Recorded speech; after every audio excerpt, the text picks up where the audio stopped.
Welcome, dear subscribers and curious listeners of my channel. Magic is an incredibly important part of Harry Potter. But have you ever wondered just how deeply it's developed? I did, and believe me, it's not just about waving a wand and shouting some odd words. But let's take it step by step. Enjoy watching. Number 1, the basics. Every education begins with the elementary. First years, having received their first wands, are introduced to the simplest spells. The main requirement here is clear pronunciation of the incantation and minimal concentration. The exercises are accompanied by light wand movements that help direct the flow of magic. Mistakes are common, especially among the inattentive or clumsy, yet it is precisely this foundation that opens the door to more complex fields of wizardry. Number 2, advanced disciplines. From there, students encounter subjects that demand far more than repeating words and gestures. One of the hardest disciplines is transfiguration, where theory plays as great a role as practice. Transforming one object into another requires precision, an understanding of its essence, and the ability to concentrate. Even the most gifted students struggle. Alongside it stands legilimency, the art of penetrating the mind and reading thoughts. Mastering this practice requires exceptional skill, as it involves not merely working with matter, but intruding into consciousness itself. Even the Patronus charm, often regarded as one of the most difficult spells, pales in comparison to such arts. Number 3, complex magic. Elementary charms are rarely used on their own. Far more often, wizards combine them to create powerful protective systems or intricate constructions.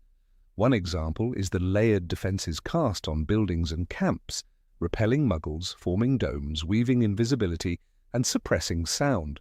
Together these ensure not just secrecy but safety.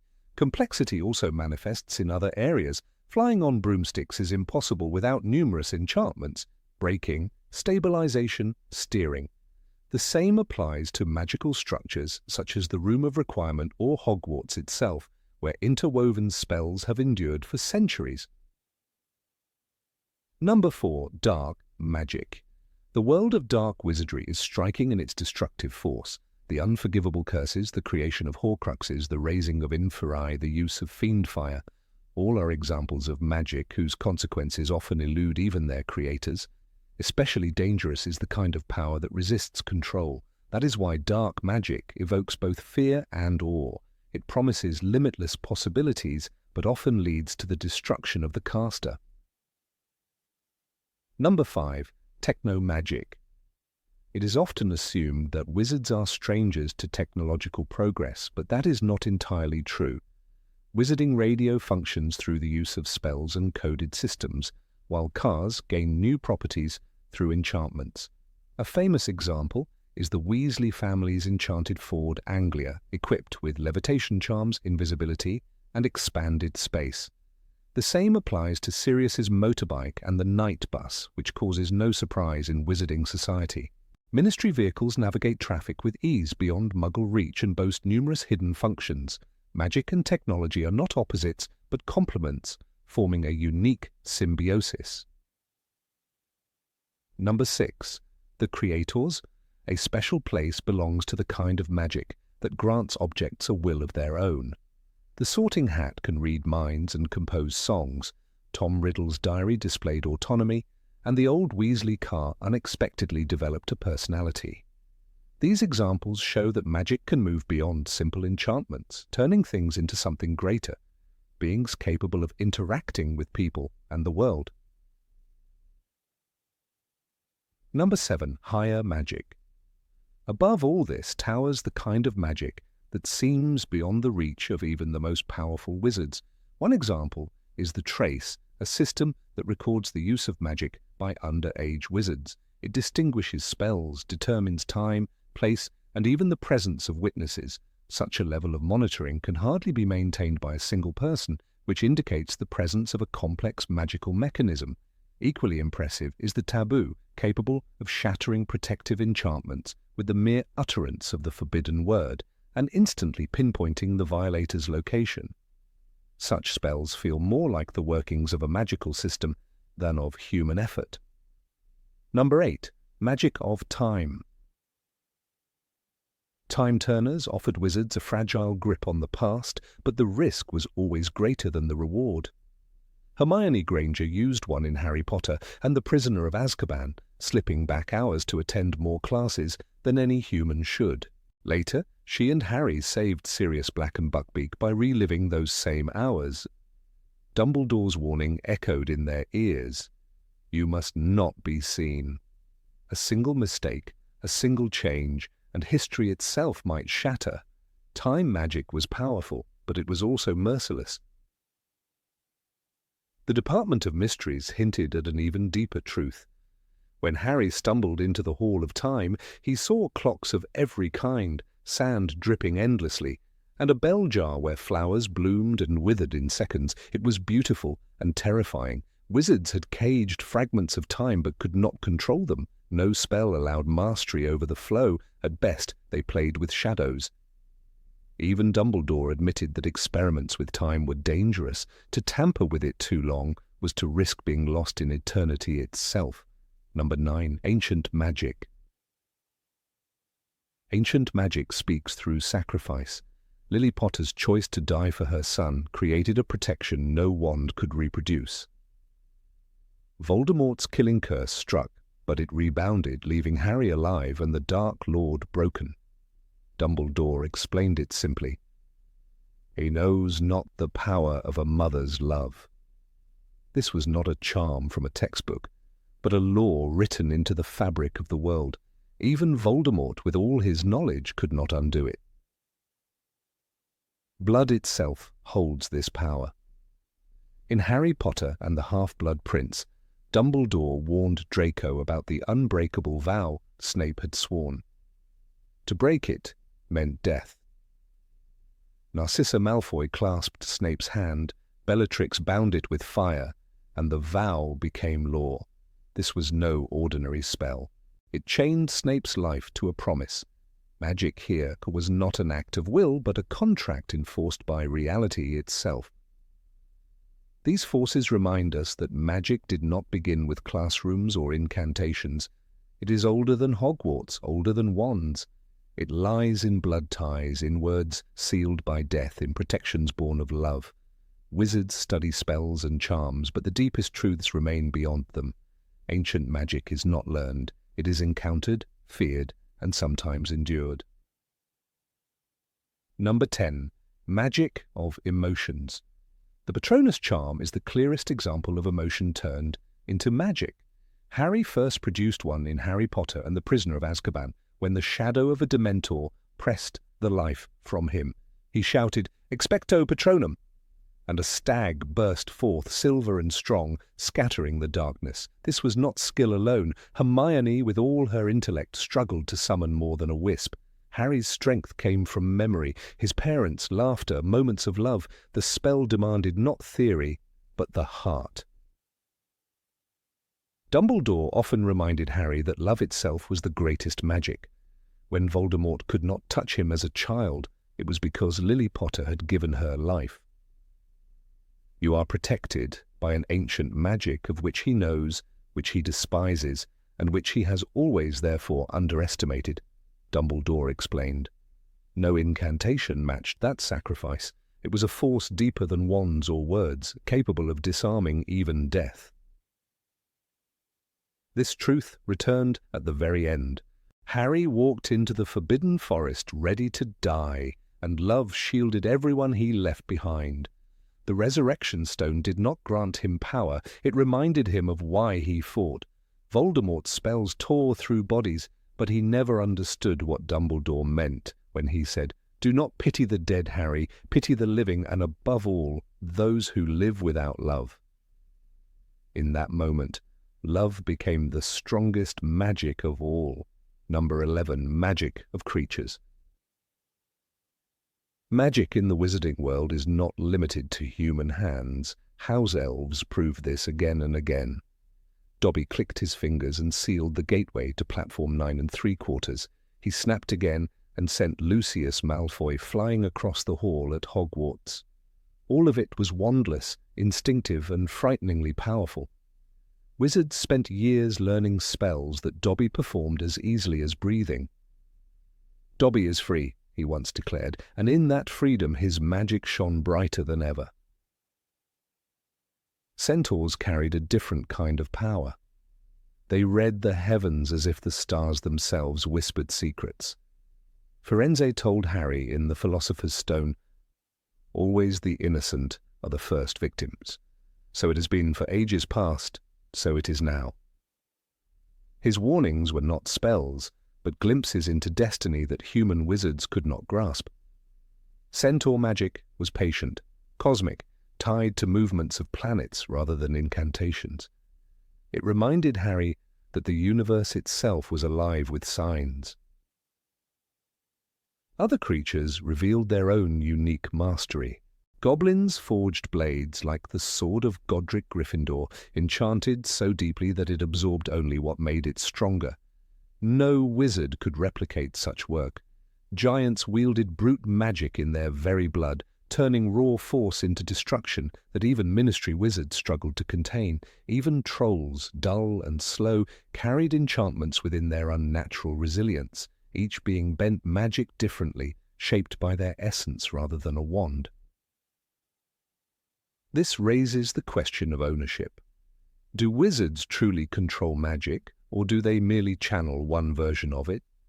When Harry watched Dobby die in his arms, the elf's last words were a spell stronger than any charm.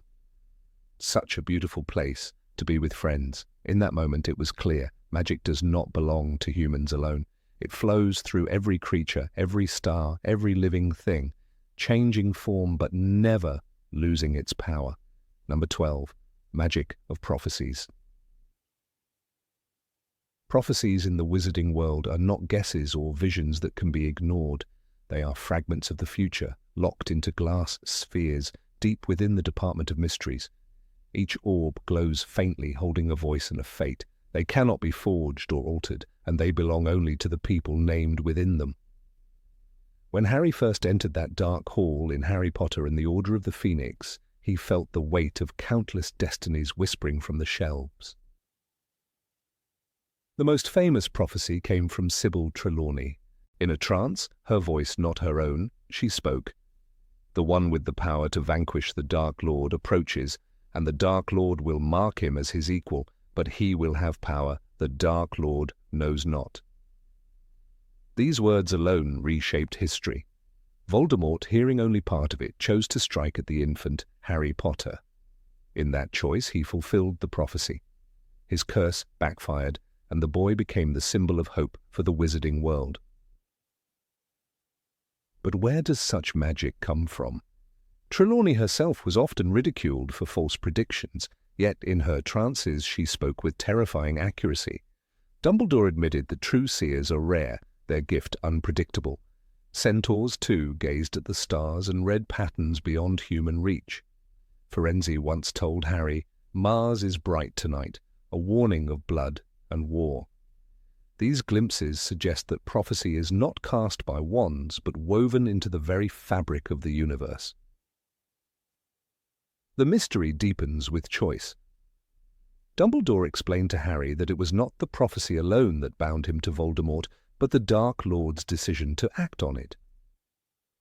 "It was your heart that made you worthy," he said, reminding Harry that destiny is not a chain, but a thread waiting for someone to pull. Prophecy in this world is never simple fortune-telling. It is the shadow of what may come, and the spark that drives men and monsters alike to shape their own end. Number 13, Magic of Words. Words in the wizarding world are alive. They are not random sounds, but ancient keys to power. Most spells carry the weight of Latin or Greek roots echoing forgotten tongues. A single misplaced syllable can twist meaning into disaster. Precision is survival. Magic does not forgive clumsy speech. The classroom scene in Harry Potter and the Philosopher's Stone makes this truth unforgettable. Ron Weasley lifted his wand and muttered, "Wingardium Leviosa." Hermione Granger cut him off sharply. "It's Leviosa, not Leviosa." Her voice rang with authority, and the feather rose smoothly. Ron's feather never moved. Rowling captured the lesson in one small moment. The word itself is not enough. The way it is spoken determines the outcome. The Dark Lord understood this better than anyone. Voldemort often used wandless magic, and many times his voice alone carried lethal force. In Goblet of Fire, when he hissed, "Avada Kedavra," green light struck Cedric Diggory dead. There was no hesitation, no flourish, only words sharpened like a blade. His power revealed the truth. The incantation is a channel, but the will behind it makes it deadly. Spells are language turned into action. They prove that words have weight, intention, and rhythm. Even Dumbledore once said that names hold power, which is why Voldemort was feared and avoided. To speak a word is to shape reality. To mispronounce it is to invite chaos. And in this world, a whispered phrase can build, destroy, or kill. Number 14. Magic of memory. Memory in the wizarding world is never safe. A single spell, whispered with precision, can erase what took years to build. The incantation Obliviate is simple in theory, but in practice it is terrifying. Gilderoy Lockhart used it recklessly, so much so that his own memory was shattered beyond repair. What makes this form of magic dangerous is not only the loss of facts, but the way it fractures identity. A memory is not just a detail of the past, it is the foundation of who someone is. Hermione Granger understood this better than anyone. In Harry Potter and the Deathly Hallows, she stood before her parents and raised her wand. She murmured the spell, and in an instant they no longer knew they had a daughter. They became different people, with new lives and false histories. "Obliviate," she whispered, her voice shaking. It was the ultimate act of protection, but also an unbearable sacrifice. Did they ever feel the hollow space inside them where Hermione used to be? Rowling leaves that question unanswered, and it lingers with a heavy silence. Yet memory is not always destroyed. It can be stored, preserved, even shared. Dumbledore's pensive was more than a tool, it was a doorway. Threads of thought, silver and delicate, could be drawn from the mind and poured into the basin, where they replayed as if alive. Harry leaned over once and was swept into Snape's childhood, seeing cruelty, humiliation, and longing. Memory here was no longer private, it was a stage. This raised its own danger. What happens when the most intimate truths can be stolen and replayed? The story of Snape reveals this danger at its peak. His final act was not a confession spoken aloud, but a memory given. Take it, he gasped to Harry, releasing the silvery strands of his life. Through the pensieve, Harry saw Lily's eyes in Snape's despair and understood the man's hidden loyalty. It was not testimony or proof, it was memory itself that told the story. In this world, memory becomes evidence, weapon, and legacy all at once. A single recollection can damn or redeem a soul. Number 15. Magic of death. Beneath the glittering surface of charms and spells that bring levitating feathers and glowing wands, the shadow of death always lingers in the world of Harry Potter. Magic is not simply a tool for wonder, it is also a force that tempts wizards to cross boundaries that should never be crossed. Few wizards dared to delve into the darkest mysteries, but those who did revealed how perilous the pursuit of defeating death could become. Tom Riddle, who renamed himself Lord Voldemort, was not the first to crave immortality, yet his methods scarred the very fabric of the magical world. When he split his soul into Horcruxes, he twisted magic into an instrument of horror, producing objects that contained fragments of his essence. Dumbledore once explained with quiet gravity, by an act of evil, the supreme act of evil, by committing murder, killing rips the soul apart. Voldemort turned murder into a tool, using it again and again until his soul became a shattered map of violence, a warning etched in blood. The Horcruxes were more than symbols of his terror. They were tangible proof that magic, when stripped of moral restraint, could pervert nature itself. The diary of Tom Riddle, hidden in the Chamber of Secrets, whispered, with a life of its own, manipulating Ginny Weasley into carrying out its sinister will. A simple diary, an object most innocent, was transformed into a vessel of possession, forcing a child into the service of darkness, the ring of Marvel O'Gaunt, encased with curses so deadly that even Albus. Dumbledore's hand blackened and withered, revealed how corrosive the act of soul-splitting truly was. And when Harry himself destroyed the locket of Salazar Slytherin, he felt the hateful voices whispering his deepest fears, a psychological torment that echoed the mutilation of Voldemort's spirit. Horcruxes were not just trophies of power, they were reminders that to conquer death by such means required surrendering one's humanity. Yet the pursuit of cheating death was not always so grotesque. Long before Voldemort, legends told of the Deathly Hallows, 3 objects said to be gifted by Death himself to the Peverell brothers. Among them, the Resurrection Stone shone with the most sorrowful temptation. Ignotus, Peverell asked for a cloak to hide from death, but his brother Cadmus demanded the power to summon loved ones back from beyond the grave. With a twist of the stone, he brought back the shadow of the woman he loved. Though she had returned to the mortal world, she did not truly belong there, and suffered. Rowling described her as cold, distant, more memory than flesh. The tale ended in despair. Unable to bear the separation, Cadmus took his own life. Even in myth, resurrection carried a cost, showing that magic could never restore what was truly lost. When Harry later turned the stone in the Forbidden Forest, he too summoned shades, his parents, Sirius Black and Remus Lupin. They offered comfort, but not salvation. They were not alive, they were echoes. In that moment, Harry learned that magic could bridge grief, but never erase it. The contrast between Horcruxes and the Resurrection Stone is striking. One defiled life to preserve existence, the other beckoned the dead in a hollow imitation of living. Both spoke to the same human weakness, the refusal to accept death. And in both cases the result was pain, isolation, and tragedy. Wizards who tampered with these forces discovered that immortality, in any guise, was a curse, disguised as a gift. In the story of the Peverells, only Ignotus, who chose to meet death as an equal with the invisibility cloak, found peace. That choice lingers like a moral compass, showing that acceptance rather than defiance defines true mastery over death. But there is another form of dark magic that pushed the boundary between life and death into grotesque spectacle, the inferi.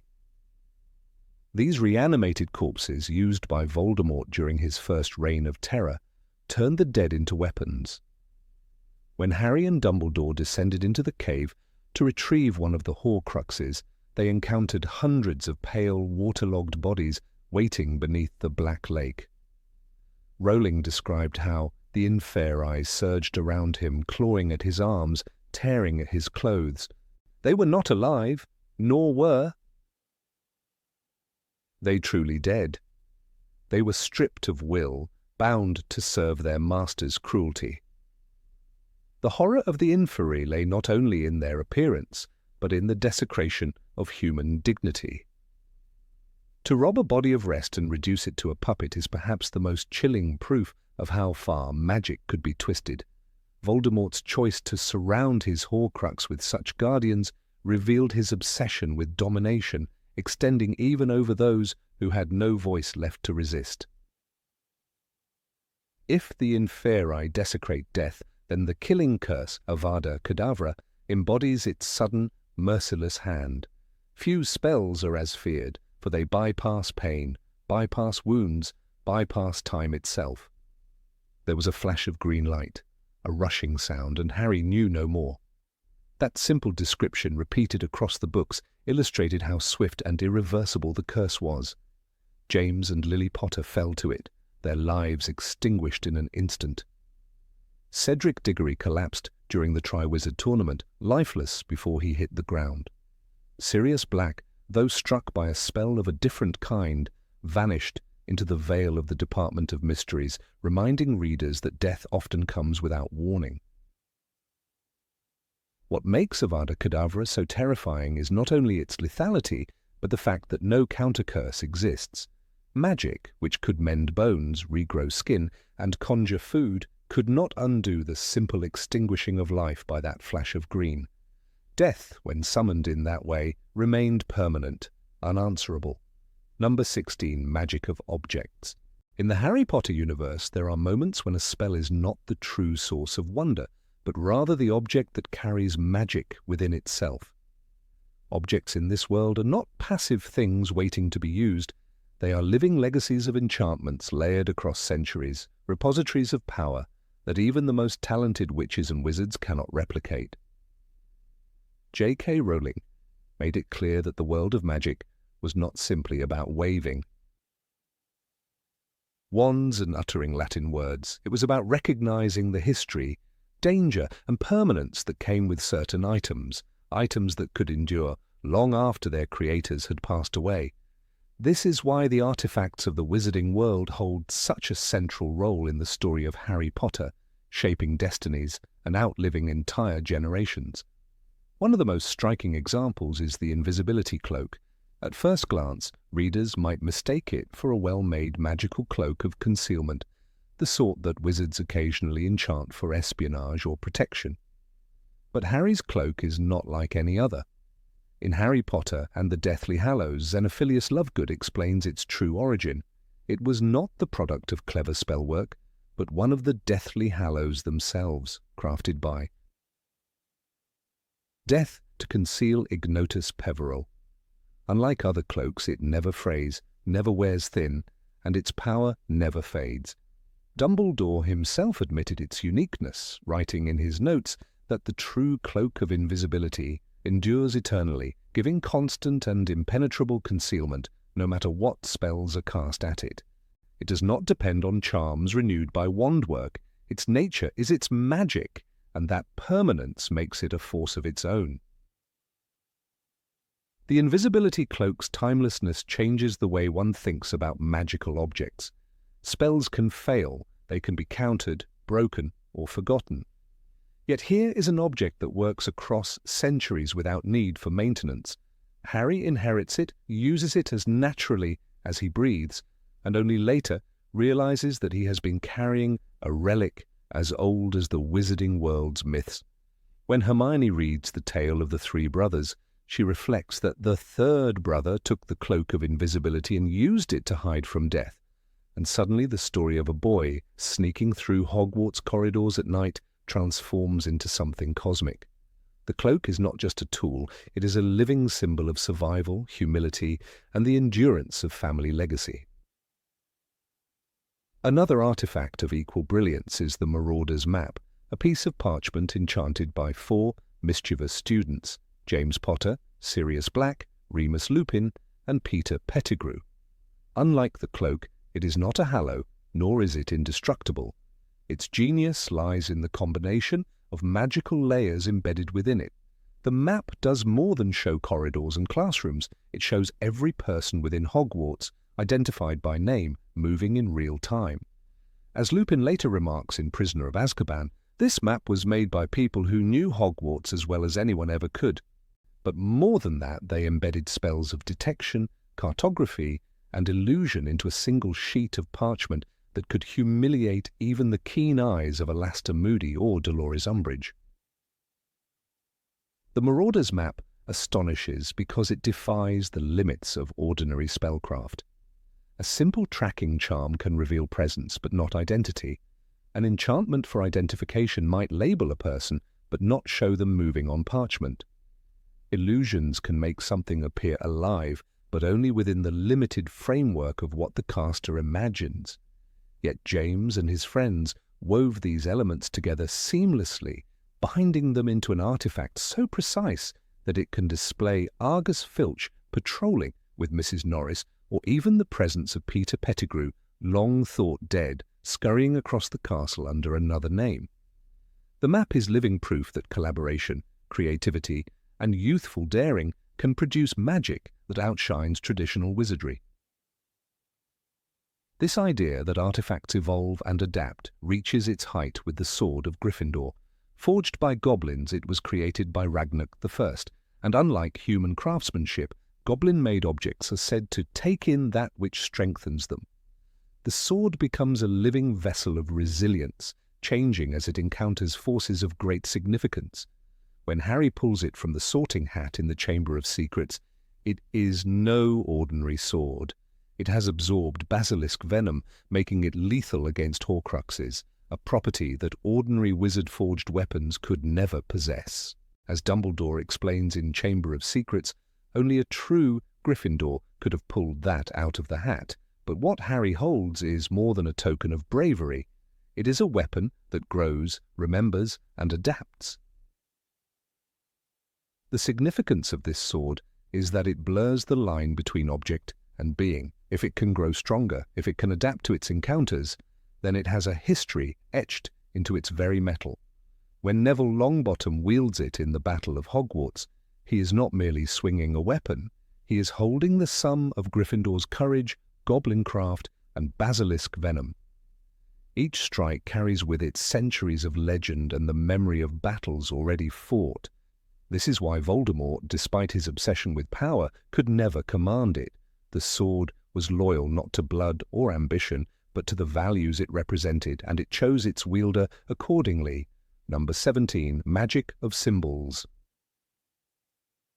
The Elder Wand, the Resurrection Stone, and the Invisibility Cloak were three objects that defined the story of Harry Potter's final battle. But what gave them power in the minds of wizards was not only the magic inside them, but also the symbol that represented them. The triangle enclosing the circle, split by a line, was deceptively simple, yet when Xenophilius Lovegood drew it in Harry Potter and the Deathly Hallows, Hermione instantly connected it to the rune for the alchemical symbol of the Hallows. It was not a word, not a charm spoken aloud, but an image that carried centuries of whispered lore. The Hallows symbol could be scratched onto parchment or sewn into fabric, and it would still send shivers down the spine of those who knew what it meant. That is the first layer of magic in Rowling's world, the silent language of signs that often speak louder than incantations. The Dark Mark is perhaps the most terrifying example of this kind of symbol-based magic. When Death Eaters attacked the Quidditch World Cup, the image of a skull with a serpent emerging from its mouth burned in green above the campgrounds. It was not just a message, it was a spell of fear woven into the sky. The moment the mark appeared, panic spread because everyone knew it meant death was near. It was the symbol of Lord Voldemort, Rowling wrote in Goblet of Fire, a sign to terrify the wizarding world. But beyond fear, the mark functioned as a magical tether. Each Death Eater bore it on their arm, branded into the skin, a permanent link to Voldemort. When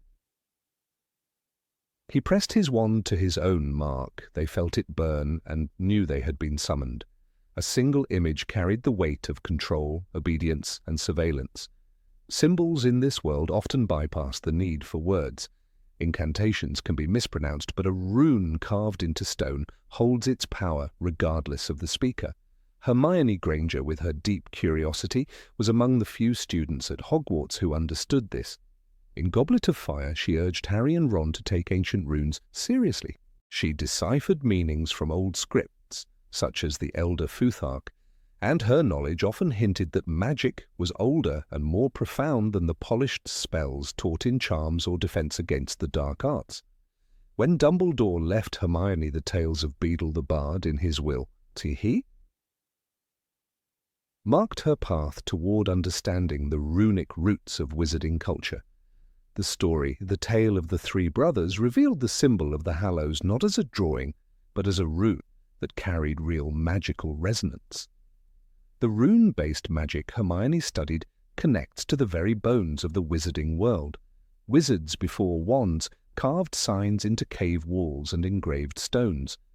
These runes were said to be able to control natural forces. A symbol for water could summon rain, one for fire could ignite flames. Runes did not fade with time, unlike spells that dissipated once the incantation was over. Imagine an ancient wizard etching a rune of protection over the entrance of a dwelling. Even centuries later, that ward might still hum with energy, protecting against intruders. It is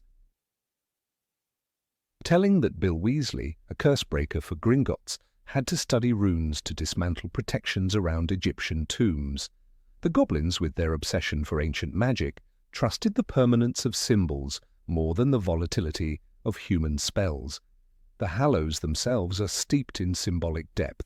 Each object stands alone, but together they form a pattern that transcends the ordinary. The triangle represents the cloak, the circle represents the stone, and the line represents the wand. Together, they embody mastery over death, but the symbol warns of obsession as much as it promises power. Dumbledore himself admitted to Harry, "I was fit to own the Elder Wand, not because I was a better wizard than other men, but because I was a better man." The symbol tempted him in his youth. And it was only through suffering that he understood it was not meant for conquest. The drawing is more than geometry, it is a reflection of moral choice, and in this way, the symbol itself became a mirror for the wizard who gazed upon it. The dark mark, by contrast, is an inversion of this idea. Where the Hallows symbol tempts but teaches, the mark enslaves and corrodes. When Snape revealed his arm to Fudge and Umbridge in Goblet of Fire, the mark was clear evidence that Voldemort's influence had returned. The symbol had grown darker and more vivid, as though it was alive. In truth, it was. Voldemort's fragmented soul pulsed through that symbol, reaching into the very flesh of his followers. This was not artistry, but a violation of identity, a brand that turned individuals into extensions of his will. To remove it was impossible. It carried pain, fear, and loyalty in equal measure. The fact that a simple skull and serpent could bind grown witches and wizards says much about the real power of symbols in Rowling's narrative. Other symbols, though quieter, still shaped the series. Consider the lightning bolt scar on Harry's forehead. It is not an incantation or a charm he controls, but a mark that identifies him across the wizarding world. The boy who lived was recognized first not by his wand or his deeds, but by the scar. This too is a symbol with layers. It is Voldemort's failure, Lily's sacrifice, and Harry's destiny. It pulses with pain whenever Voldemort is near, functioning almost like a rune carved into his skin by dark magic. A curse left its trace not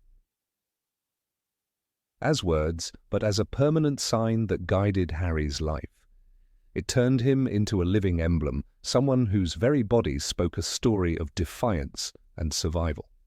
Number 18, Magic of Blood.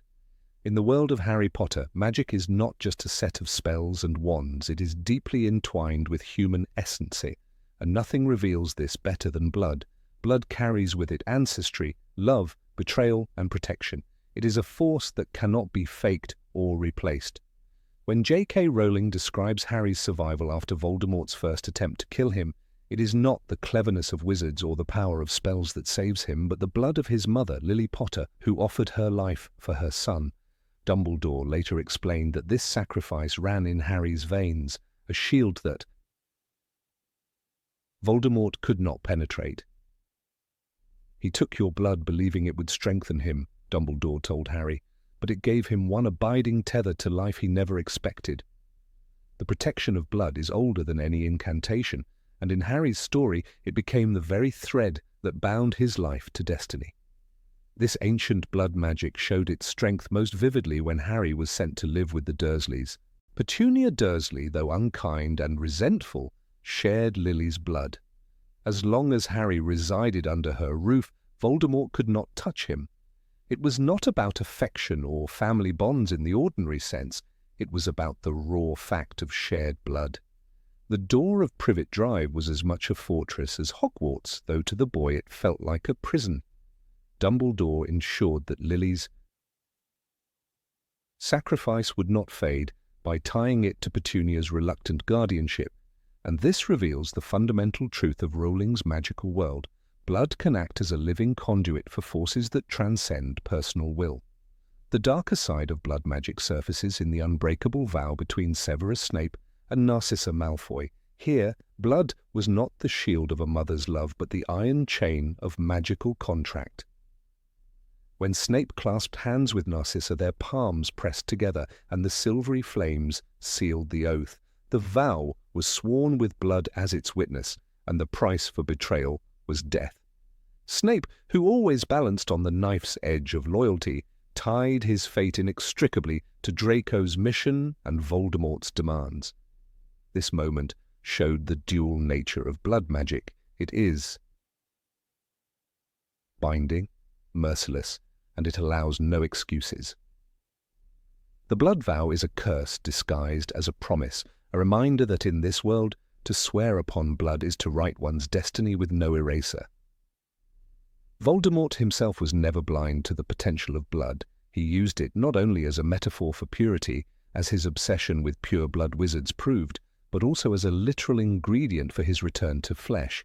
In the graveyard scene of Harry Potter and the Goblet of Fire, Voldemort instructed Wormtail to add Harry's blood into the cauldron that would restore his body. Bone of the Father unknowingly given, you will renew your son. Flesh of the servant willingly given, you will revive your master. Blood of the enemy forcibly taken, you will resurrect your foe. This chant was not random. Voldemort believed by stealing Harry's blood, he could overcome Lily's sacrifice and walk freely under that ancient protection. In truth, he only tied himself closer to the boy, ensuring that when Harry lived, so too would he. The paradox of this act is striking. Voldemort, who despised bonds of love and family, made himself dependent on them through the very blood he stole. He considered blood merely a resource, something to be drained and consumed, but Rowling shows us that blood resists such reduction. It remembers, it binds, and it protects. By taking Harry's blood, Voldemort wove the same thread into his own body, and in doing so granted Harry the one weapon that would ultimately undo him. Blood magic, therefore, punishes arrogance. It is not to be mastered, only respected. One might argue that the wizarding world's obsession with blood status, pure blood, half-blood, Muggle-born, reflects a misunderstanding of what blood truly represents. Voldemort used this prejudice to build his power, claiming that magical blood must be kept pure. Yet the real strength of blood in Rowling's universe lies not in purity, but in connection. Lily, a Muggle-born witch, had a bloodline Voldemort scorned, but it was her blood that thwarted him for years. Harry, half-blood himself, was shielded by the very essence Voldemort deemed unworthy. Blood is not powerful because it is pure, but because it carries stories of sacrifice, memory, and love. Consider also the relationship between Harry and his cousin Dudley. On the surface, there is only resentment.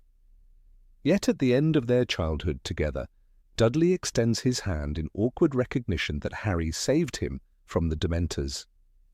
Even within this bitter family, the bond of blood allowed moments of grace.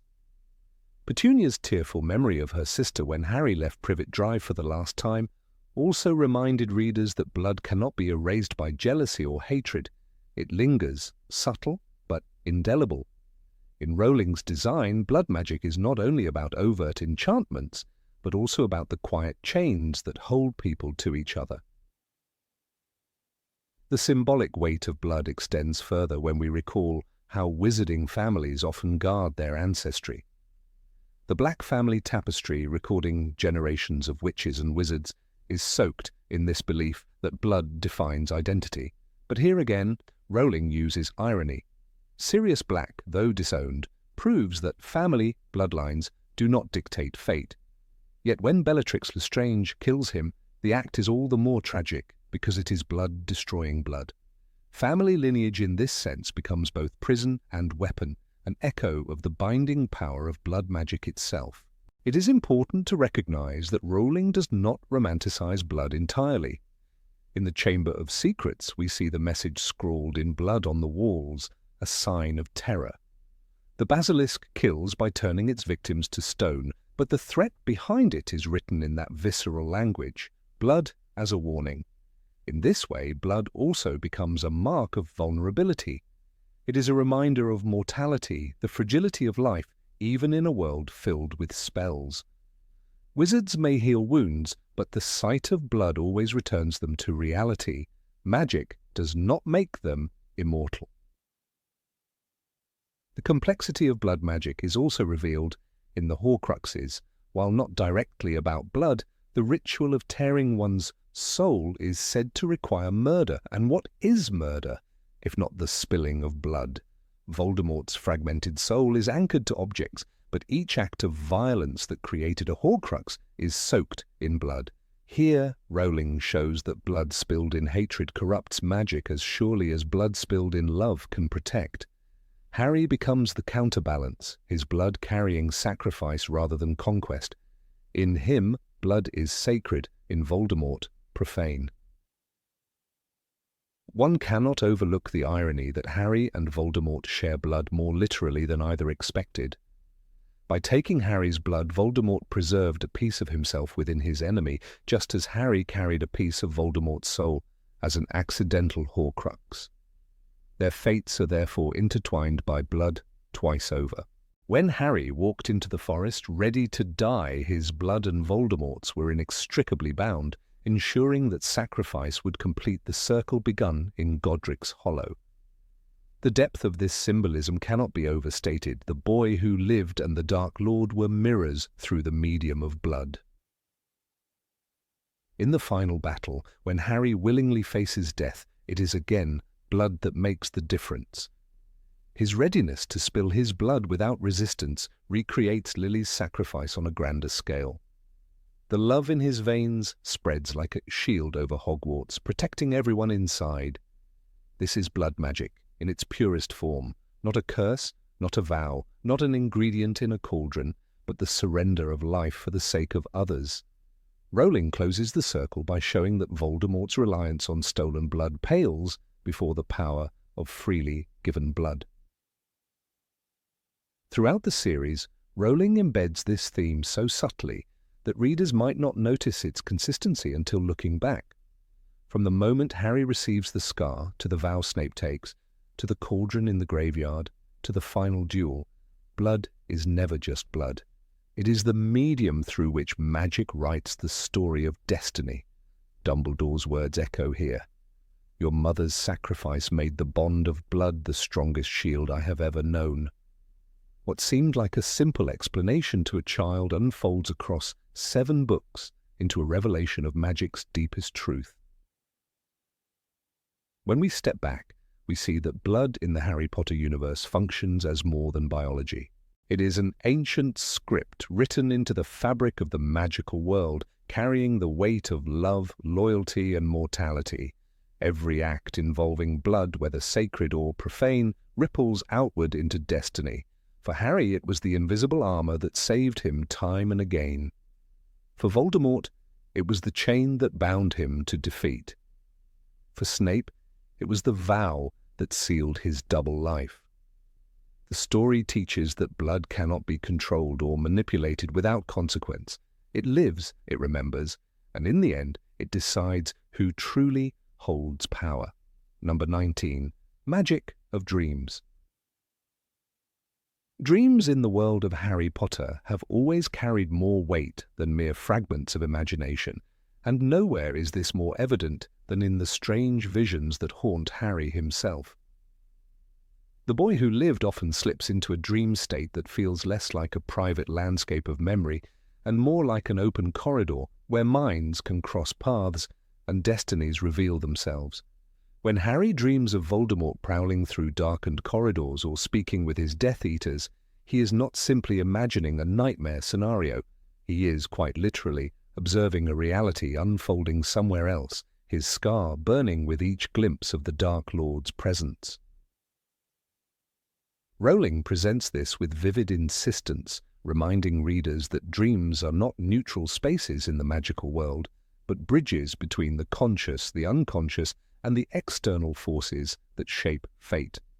The Centaurs are among the first to underline the significance of dreams as cosmic messages. Firenze, the outcast centaur who later teaches at Hogwarts, explains to Harry that the universe itself leaves signs in patterns, whether in the stars or in dreams, that attentive beings might interpret. While humans dismiss their nightly visions as scattered nonsense, magical creatures know better. They warn that the dream realm can become a whispering stage for the will of destiny. The planets have been read wrongly before now, even by centaurs, Firenze tells Harry in Harry Potter. And the Order of the Phoenix. His words extend to dreams as well, suggesting that the danger is not in dreaming but in misunderstanding. What if a vision is not simply random? What if it is the echo of a truth happening far away, or worse, an omen of a horror yet to come? Harry's first real confrontation with the prophetic dimension of dreams comes when he dreams of a long corridor, a door at the end of it, and the restless curiosity pulling him inside. This recurring dream is no ordinary subconscious fantasy. It is the Ministry of Magic's Department of Mysteries revealing itself through his mind, or more precisely, through his strange connection with Voldemort. The dream itself becomes a battleground, the opening through which manipulation can creep. What is most chilling is how these dreams blur into waking life. Harry wakes, drenched in sweat, his scar searing, and Dumbledore recognizes the peril. Voldemort can use dreams not only as a channel but also as a trap. This fragility of the dream world is tied directly to the arts of legilimency and occlumency. Severus Snape, though despised by Harry, understands better than most that dreams are not safe when the mind is unguarded. The mind is not a book, to be opened at will and examined at leisure, he scolds Harry during their lessons in Order of the Phoenix. Yet that is exactly what happens in sleep. The mind lies open, disarmed, every door unlocked. In waking hours, a wizard can defend thoughts, conceal emotions, erect walls of occlumency, but in dreams, unless trained, one floats defenseless in waters where any legilimens might intrude. Dreams, in this sense, are the weakest point of mental armor, and Voldemort knows it. Consider the night when Harry dreams of Arthur Weasley being attacked by Nagini in the Department of Mysteries. This is no phantom scenario, but an actual assault witnessed through Voldemort's own perspective. Harry's horror is doubled by the realization that he is inside the snake's body, striking at Arthur with fangs. The dream is both vision and possession, blurring lines between observer and participant. Dumbledore later explains the peril. Voldemort may exploit this connection, feeding Harry false dreams to lure him into danger. The very intimacy of the dream state makes deception all too easy, for what dreamer can distinguish between a true vision and a planted illusion?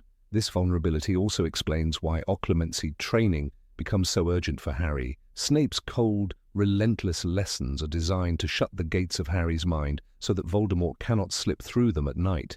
Harry resents the process, the invasiveness, the humiliation of seeing Snape pry into his memories. Yet without this defense, dreams would become not only channels of information but tools of control. Here, Rowling shows the hidden complexity of magical dreams. They are not merely visions to be interpreted, but tactical weapons in the battle of minds. The dreamer becomes a battlefield, his sleep the theatre of war. The Centaur's warnings echo again when examining the figure of Sybil Trelawney. While her predictions often appear absurd, her trances reveal that true prophecy manifests in states resembling dreams. The unconscious takes over, words spill from her mouth without her awareness, and the future cracks through the surface of time. "The one with the power to vanquish the Dark Lord approaches," she utters in a trance in Order of the Phoenix.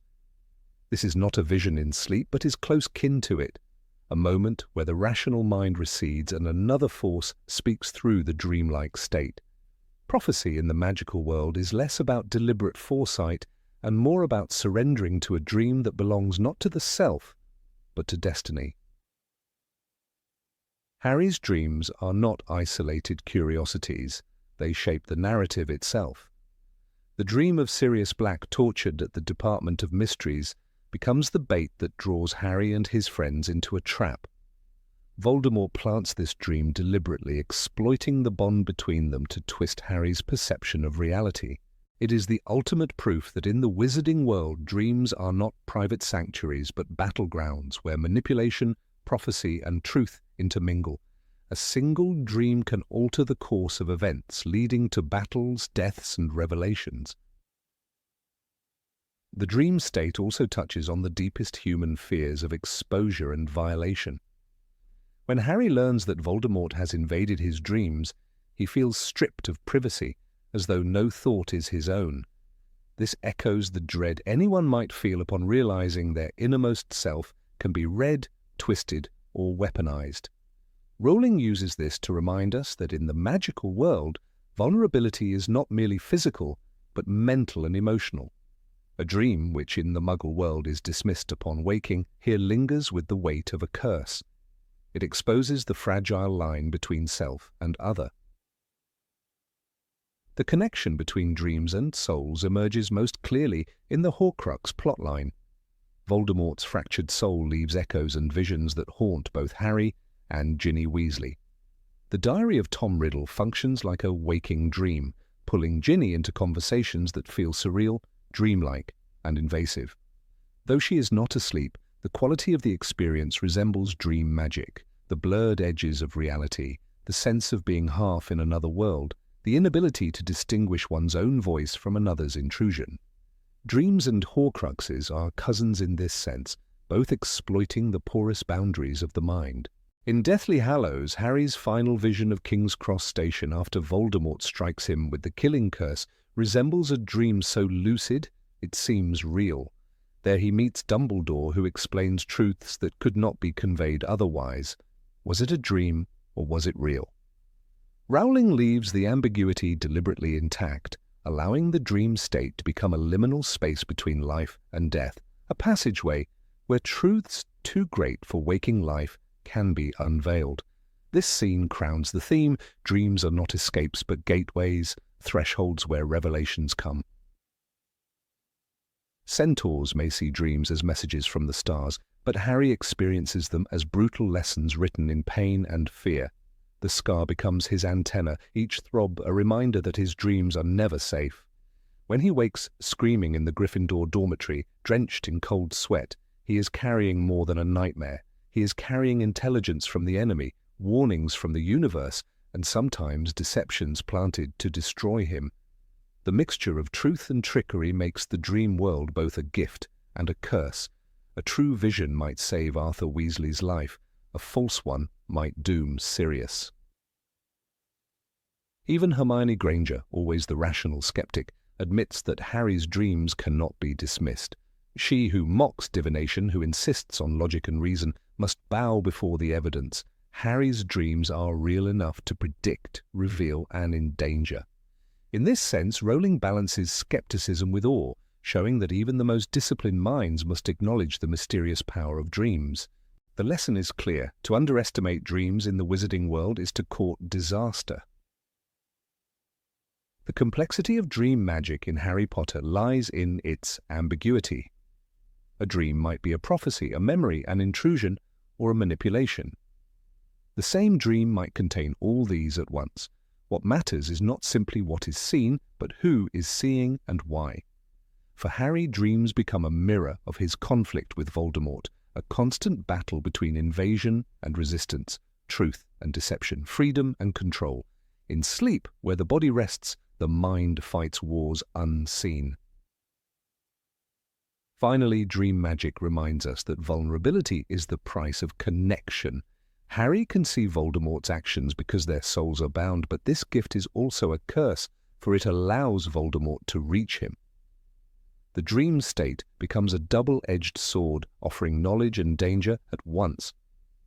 It is here that the true genius of Rowling's depiction of dreams lies. They are not passive stories spun by a sleeping brain, but active forces shaping destiny. It was, he thought, the most beautiful and terrible place he had ever been. Harry reflects after one such vision. Dreams in the wizarding world are exactly that: beautiful, terrible, and more real than anyone dares to admit. Number 20, Magic of Nature. Of all the lessons hidden within J.K. Rowling's world, one of the most overlooked is that magic is not confined to spells shouted with a wand raised high. The Harry Potter series shows us again and again that nature itself holds forces more ancient and more powerful than human incantations. Nowhere is this clearer than in the greenhouses of Hogwarts, where Professor Sprout patiently tends to plants that could just as easily kill as cure. Mandrakes, for example, look like ordinary roots until they are pulled from the soil, revealing their grotesque, human-like forms. Their screams are lethal to any unprotected ear, and yet the same roots, once matured and prepared correctly, provide the antidote that saved victims of the basilisk's petrifying stare in Chamber of Secrets. As Rowling writes, the moment they had enough mandrakes to make a restorative draught, Madame Pomfrey was able to revive all the petrified. The lesson is stark. Nature creates both peril and salvation, and wizards can only harness, not invent, this duality. Mandrakes are only the beginning of this deep intertwining of magic and nature. The series presents the Devil's Snare as another reminder of natural magic's ambivalence. When Harry, Hermione and Ron descended into the trapdoor beneath the third-floor corridor in Philosopher's Stone, they fell into a nest of this treacherous plant. The vines responded not to spells but to emotion, tightening the more the trio struggled. Hermione remembered that the key was not resistance but calmness. Devil's Snare, it likes the dark and the damp, she muttered, before instructing Harry and Ron to stop fighting. Later, she conjured fire to force it back. The plant was a magical obstacle, yes, but also a natural teacher, showing that patience and knowledge often save lives more effectively than brute force. Wizards could not simply banish it with a simple charm, they had to understand its nature. Not all magical plants are threats. Some are repositories of knowledge, sacred links between wizard kind and the earth itself.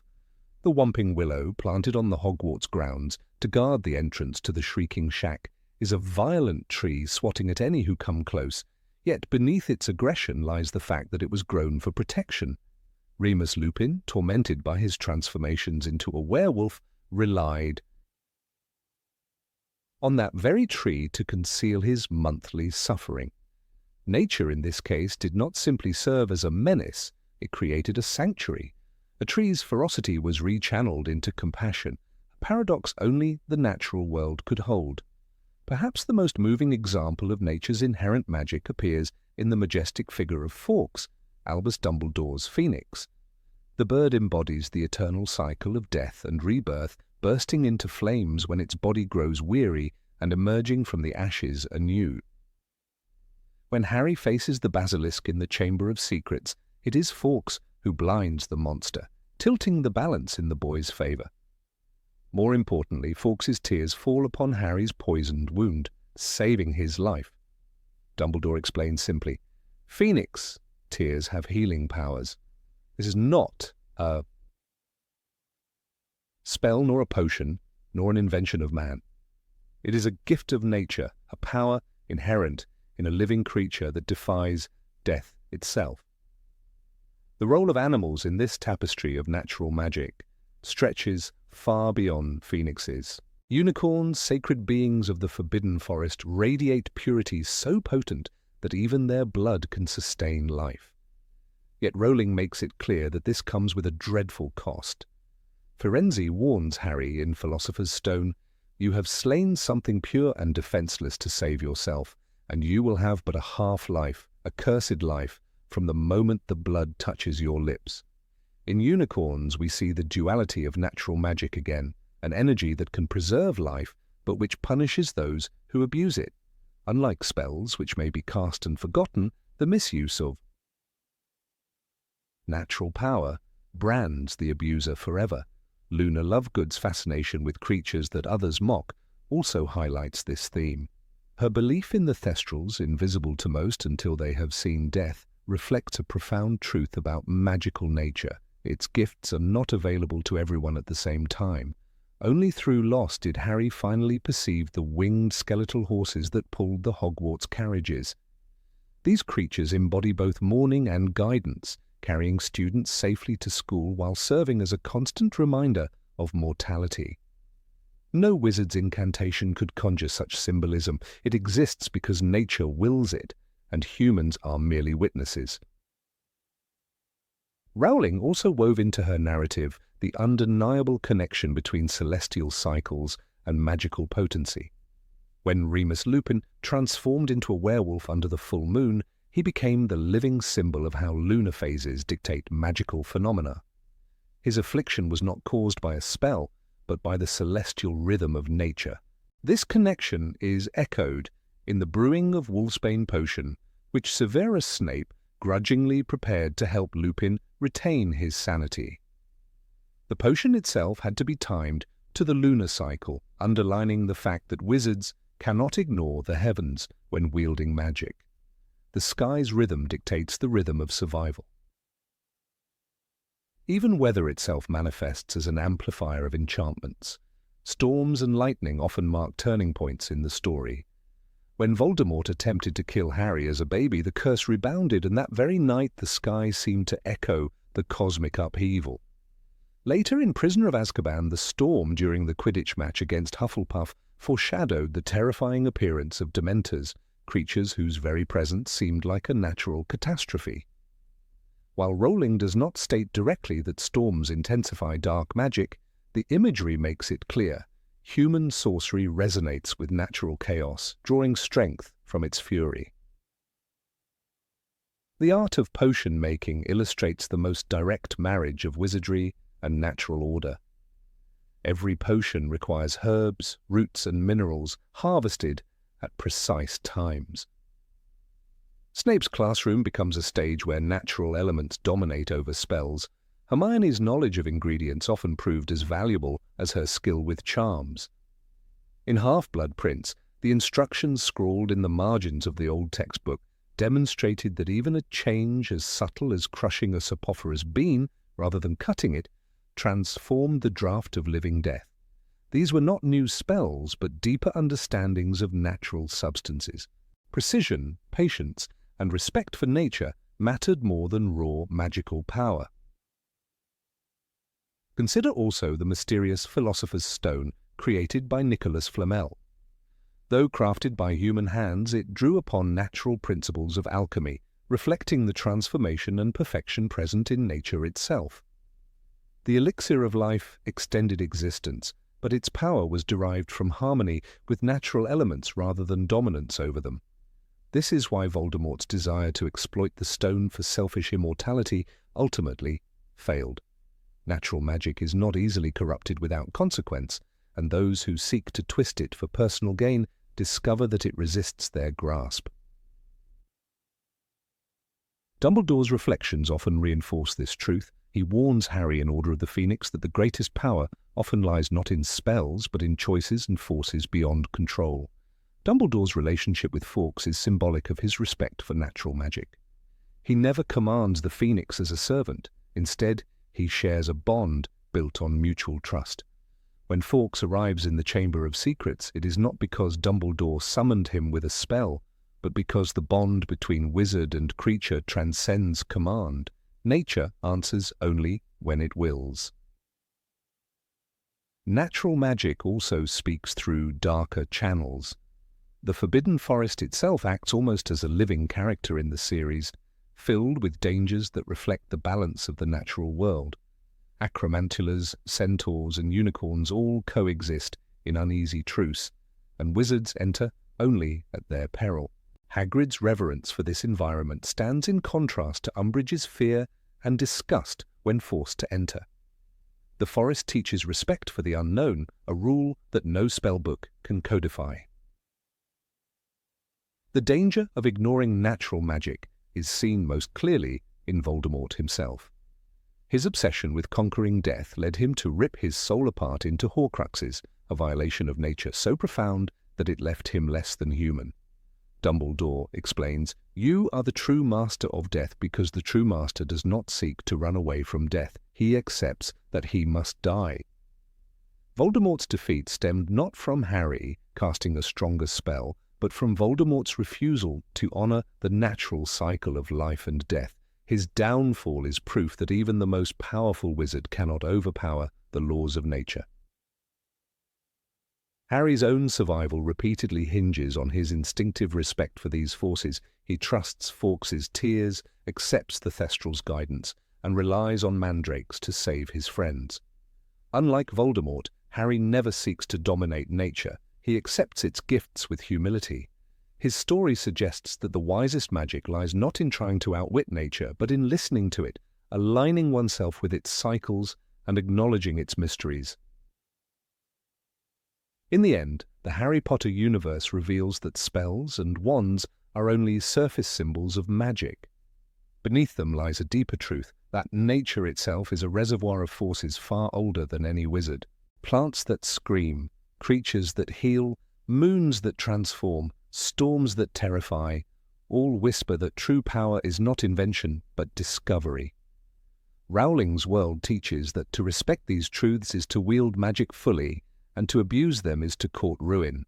In this way, the saga reminds us that magic is never far away. It breathes in the roots of plants, the wings of creatures, and the eternal cycles of the natural world. Number 21. Magic of Accidents.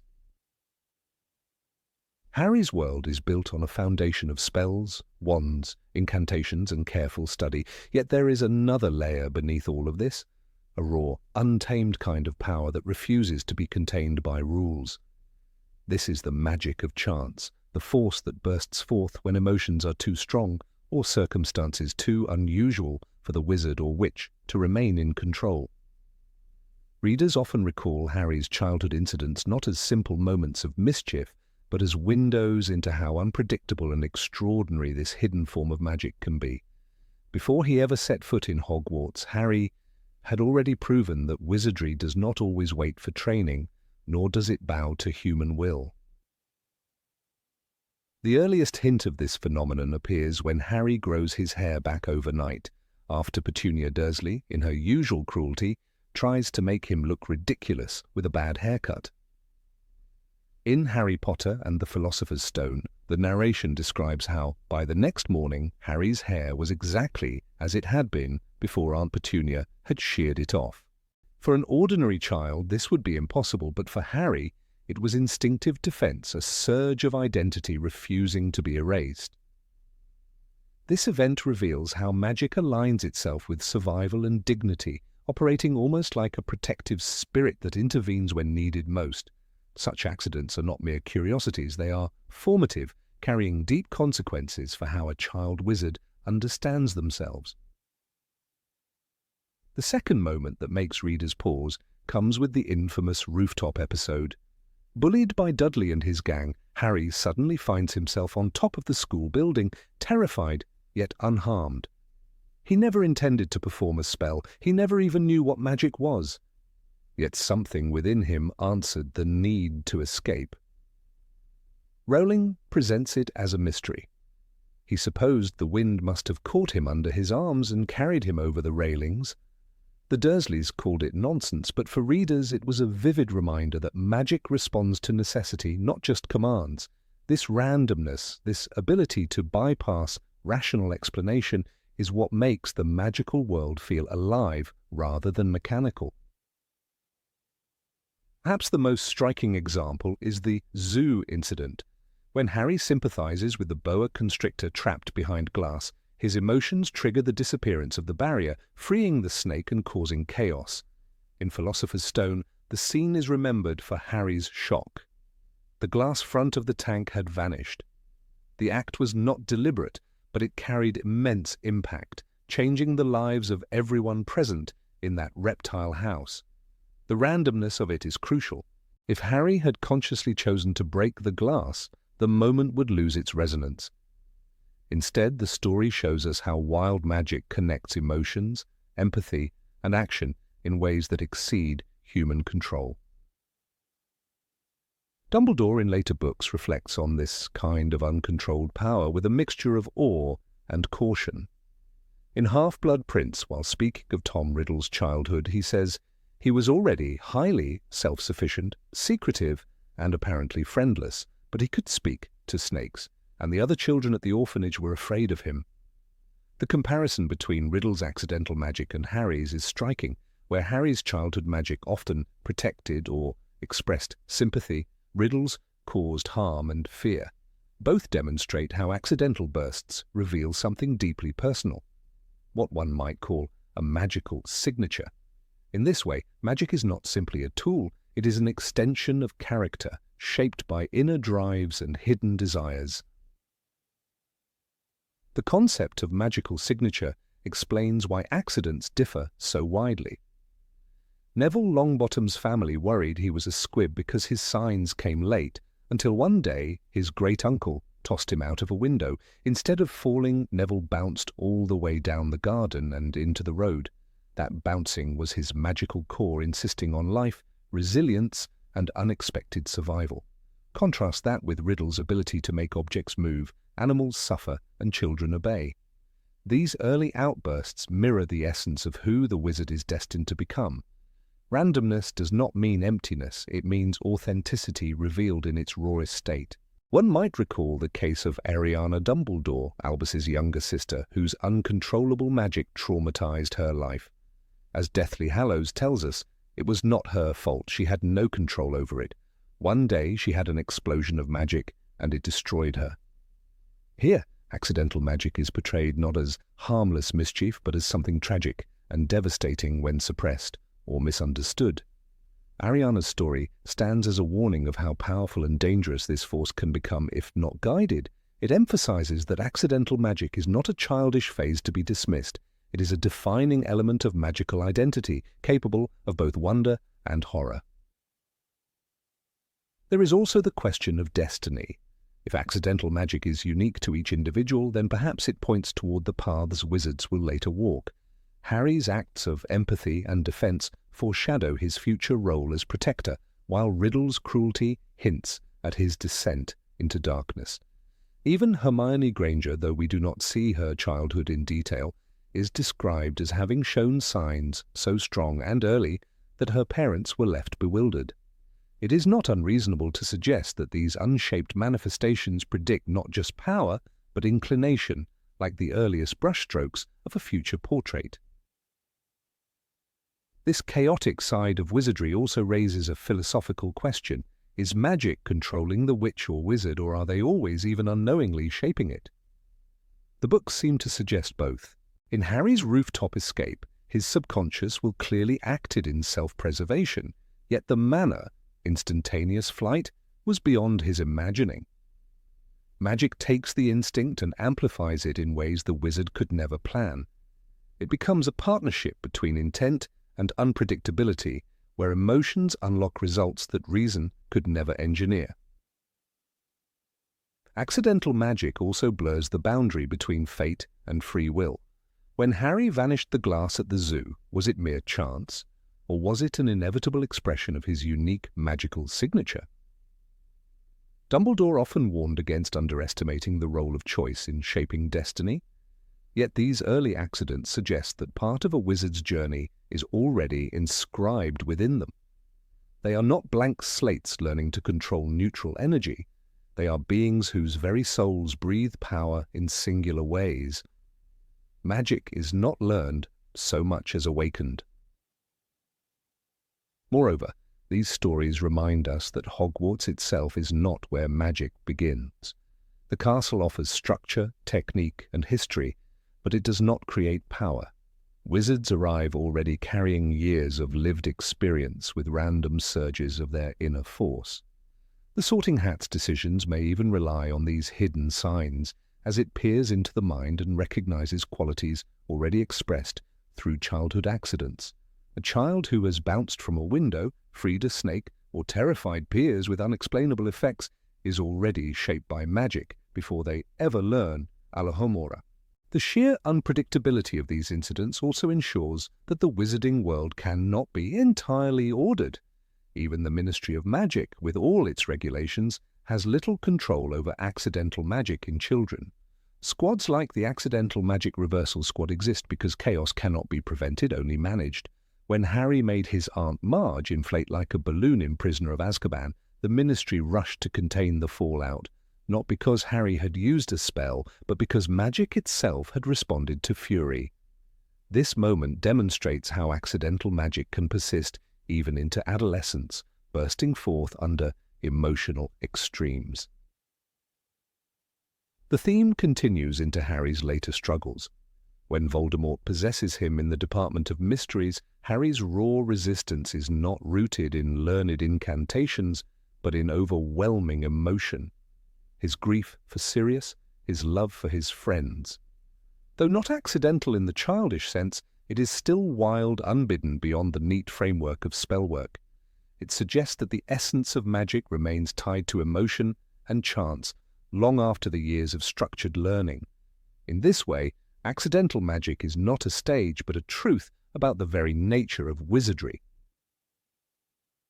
Readers are left to consider that perhaps the most powerful wizards are those whose accidental magic was not only strong, but revealing. Dumbledore himself hints at this when he suggests that such bursts signal exceptional potential. A wizard who cannot contain their magic even as a child may one day reshape the world with it. But strength without guidance, as seen in Tom Riddle or Ariana Dumbledore, risks destruction. Thus, accidental magic is both a gift and a warning, proof that the wizarding soul is far more complex than textbooks imply. Ultimately, the chaotic events of Harry's childhood are not random accidents, but key illustrations of a deeper truth. Magic is not a static force waiting to be commanded. It is alive, interwoven with the identity of every witch and wizard, and sometimes it erupts in ways that rewrite destinies. What begins as a child regrowing hair or bouncing unharmed from a window can blossom into the courage to face Voldemort or the cruelty to become him. In that sense, accidental magic is not just a curiosity of youth, it is the earliest handwriting of fate upon the parchment of a wizard's life. Number 22. Magic of Fate. Fate in the Harry Potter universe is not presented as a vague philosophical concept, but as a tangible current moving beneath every decision and event waiting for the right push to reveal itself. Nowhere is this more striking than in the prophecy delivered to Albus Dumbledore by Sybil Trelawney, the one that named Harry Potter as the child who would have the power to vanquish the Dark Lord. The prophecy itself, by its wording, allowed for ambiguity. Neither can live while the other survives. Voldemort could have ignored it, left the infant Harry alone, and perhaps fate would have sought another path. But Voldemort's decision to act, to attack the Potters, sealed the prophecy's validity. Fate in this instance did not dictate events directly, rather it offered a framework where Voldemort's own fear and arrogance became the instrument of inevitability. This tension between choice and destiny sets the stage for the larger question: is magic itself the agent of fate? The wands are another compelling piece of evidence for fate woven into magic. Garrick Ollivander famously stated, "The wand chooses the wizard. Remember, I think we must expect great things from you, Mr. Potter." A wand is not merely a tool, but a partner bound by some mysterious alignment of character, power, and destiny. Harry's wand, holly with a phoenix feather core, was brother to Voldemort's wand. Two enemies tied by the same magical source, destined to clash, their fates interwoven through an object that seemed to know more than either boy did at the time. Was it coincidence that Harry ended up with the twin of Voldemort's wand, or did fate ensure that the instrument of Harry's defense would also link him to his enemy, guaranteeing a confrontation neither could escape? The wand's choice, independent of Harry's will, appears to be a manifestation of fate embedded in magical lore. The invisibility cloak, passed down from Ignotus Peverell through generations of Potters until it reached Harry, exemplifies another layer of destiny in magical objects. This was no ordinary cloak, but one of the Deathly Hallows, a relic tied to the myth of Death himself. While Harry did not understand its importance until much later, its presence shaped his journey in subtle but powerful ways. It gave him the ability to move unseen, to escape danger, to guide his friends in secret missions, and ultimately to confront death on his own terms. That the cloak survived centuries, waiting to land in Harry's possession precisely when he would need it most, is too remarkable to dismiss as chance. Here, fate and inheritance intertwine, showing that the magical world arranges heirlooms not just as possessions but as instruments of destiny. The sorting hat also reveals threads of fate in its decisions, though cloaked in the language of choice. When Harry first placed it upon his head, the hat whispered of Slytherin.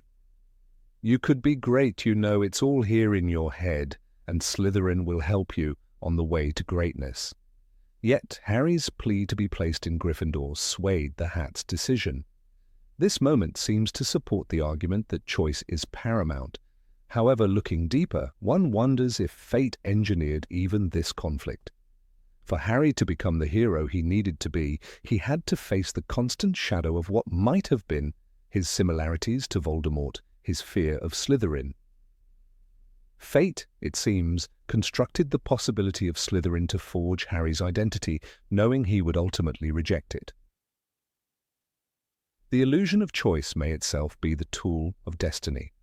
The story of Neville Longbottom further complicates the relationship between magic and fate. The prophecy could have applied equally to Neville, born at the end of July to parents who had defied Voldemort 3 times. Voldemort, however, chose Harry, branding him with the curse that would forever link their souls. Neville's path diverged, but his importance remained. He destroyed the final Horcrux, Nagini, with the Sword of Gryffindor, delivering the blow that ensured Voldemort's defeat. If Voldemort had chosen differently, Neville might have borne Harry's fate. Yet destiny still shaped Neville's life so that in the end he fulfilled a role just as essential. Magic did not dictate who would become the chosen one, but it seems to have created circumstances in which both boys were prepared to rise. Fate appears less like a rigid script and more like an ever-adapting spell, always working toward its inevitable resolution. Another example lies in the Resurrection Stone, hidden inside the golden snitch Dumbledore left to Harry. Inscribed on the snitch were the words, "I open at the close." At first this riddle seemed cryptic, almost mocking, but when Harry walked into the Forbidden Forest to face Voldemort, ready to die, the snitch opened, revealing the stone. Was it Dumbledore's planning alone, or did fate ensure that this object would only reveal itself at the exact moment Harry embraced death? The Resurrection Stone summoned his parents, Sirius and Lupin, to walk beside him, strengthening him for his final act. This alignment of timing, object, and courage again suggests fate embedded within magic, guiding Harry to the moment where sacrifice and destiny converged. Consider the Elder Wand, another of the Deathly Hallows whose allegiance shifted not through possession but through conquest. It resisted Voldemort, refusing to perform at its full power for him, because its true master was Harry, who had disarmed Draco Malfoy, the wand's last legitimate owner. This was not something Voldemort could predict, nor something Harry planned. It unfolded through a chain of seemingly small actions. Draco disarming Dumbledore, Harry disarming Draco, and the wand transferring loyalty. The Elder Wand's behavior seems almost sentient, recognizing and enforcing a fate beyond the control of its wielders. Magic here is more than mechanics. It becomes a guardian of destiny, rewarding courage, loyalty, and mastery while punishing arrogance and cruelty. Horcruxes also expose fate's fingerprints. Voldemort believed splitting his soul into 7 pieces would guarantee immortality. Yet one piece of his soul lodged itself in Harry, creating an unplanned Horcrux. Voldemort, in attempting to outwit death, forged the very link that destined Harry to be the instrument of his downfall. Harry's ability to speak Parseltongue, his visions of Voldemort's thoughts, and the ultimate necessity of his own death to destroy the fragment within him, all stemmed from this unintentional act. Fate, it seems, turned Voldemort's darkest magic into a weapon against him, twisting his ambitions into the conditions for his ruin. The events surrounding the Triwizard Tournament also bear the mark of destiny. Harry's name was forced into the Goblet of Fire by Barty Crouch Jr., disguised as Mad-Eye Moody. Harry did not choose to enter, yet once bound by the magical contract of the goblet, he was compelled to compete. The tasks he faced tested not just his magical ability but his courage, loyalty, and resourcefulness. The tournament culminated in his transport to the graveyard, where Voldemort was reborn. Was this manipulation alone, or did fate ensure that Harry would face Voldemort at that moment, binding them closer for the inevitable final conflict? Magic's rules, binding contracts, enchanted objects, acted not only as mechanisms but as instruments pushing Harry along the path fate demanded. One cannot ignore the Marauder's Map, another magical object of destiny.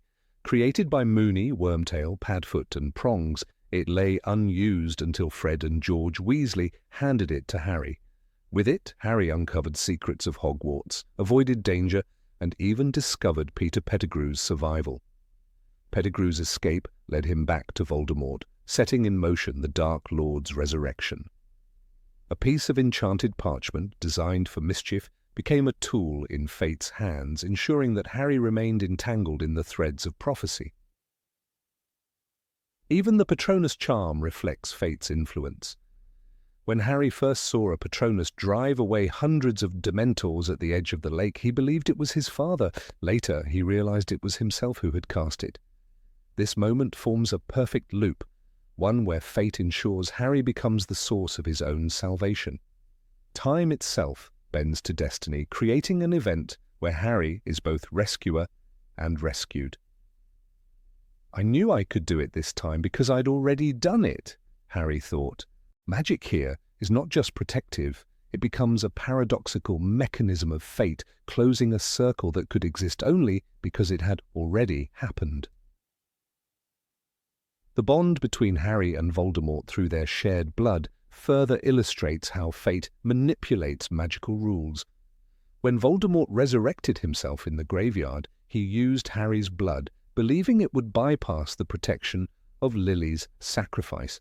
Yet this act ensured that Harry carried his mother's love within him until the end. Voldemort tied his life to Harry's in an effort to overcome destiny, but instead he bound himself to the very force he could not defeat. Fate used Voldemort's own choices to weave protection tighter around Harry, making the Dark Lord's downfall unavoidable. The story of Severus Snape also reveals destiny, shaped by love and regret. Snape's devotion to Lily Potter led him to protect Harry, even as he despised him. His role as double agent, walking the razor's edge between Voldemort and Dumbledore, fulfilled a destiny he never sought but could not escape. Dumbledore's words, "You are the best man I know," capture the tragic inevitability of Snape's journey. His love, his remorse, and his sacrifice were guided by forces greater than his will, as though fate itself demanded that he become the hidden guardian of the boy who would end the war. Finally, the climactic duel between Harry and Voldemort underscores the essence of magical fate. Voldemort, wielding the Elder Wand, faced Harry, whose ownership of the wand made it refuse Voldemort's command. When Voldemort cast the killing curse, it rebounded upon him, ending his life. This was not merely a matter of skill, but of destiny, of wand allegiance, of choices made years earlier, of fate's intricate web pulling tight at the final moment. Magic did not just allow this to happen, it demanded it, enforcing a resolution that had been building since the prophecy's words first left Trelawney's lips. Across the saga, chance and coincidence dissolve under scrutiny, revealing a tapestry where magic and fate are inseparable threads. Objects act with intention, prophecies unfold by choice yet remain inevitable, and characters are guided into roles they could neither foresee nor escape. In Harry Potter's world, magic is not just a tool wielded by wizards, it is the living embodiment of fate, bending choices and chance toward an end that was always meant to be. That's number 23, Magic of Runes. Of all the branches of magic scattered across the pages of J.K. Rowling's saga, rune magic is perhaps the most shadowed, the most mysterious, and yet the most enduring.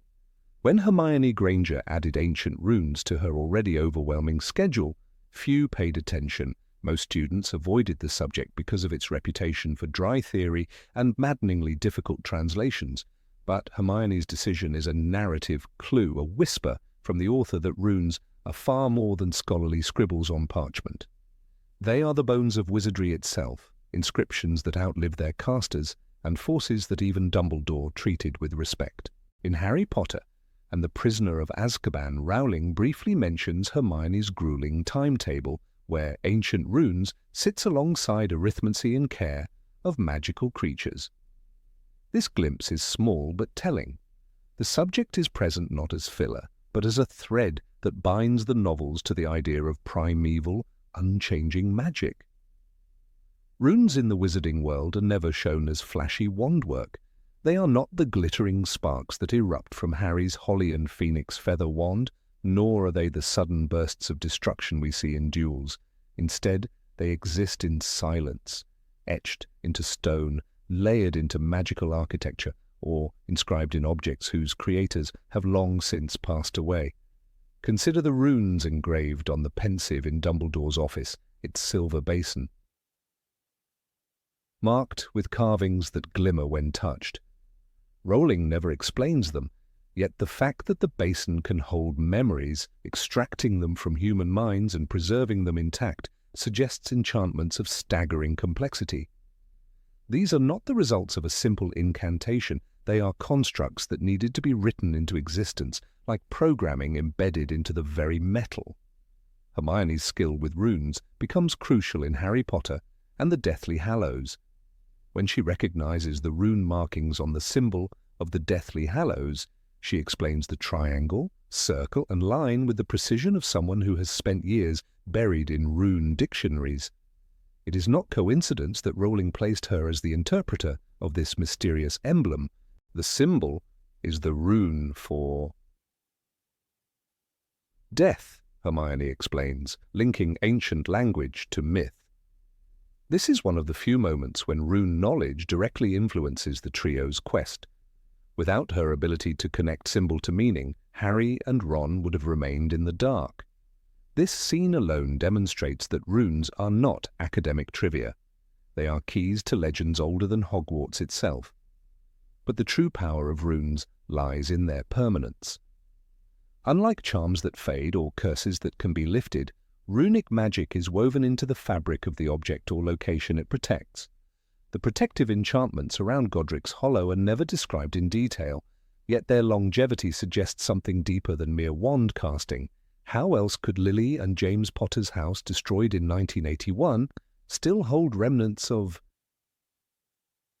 protective magic years later? The lingering inscriptions on gravestones, where messages glow with a faint shimmer, also hint at runic binding.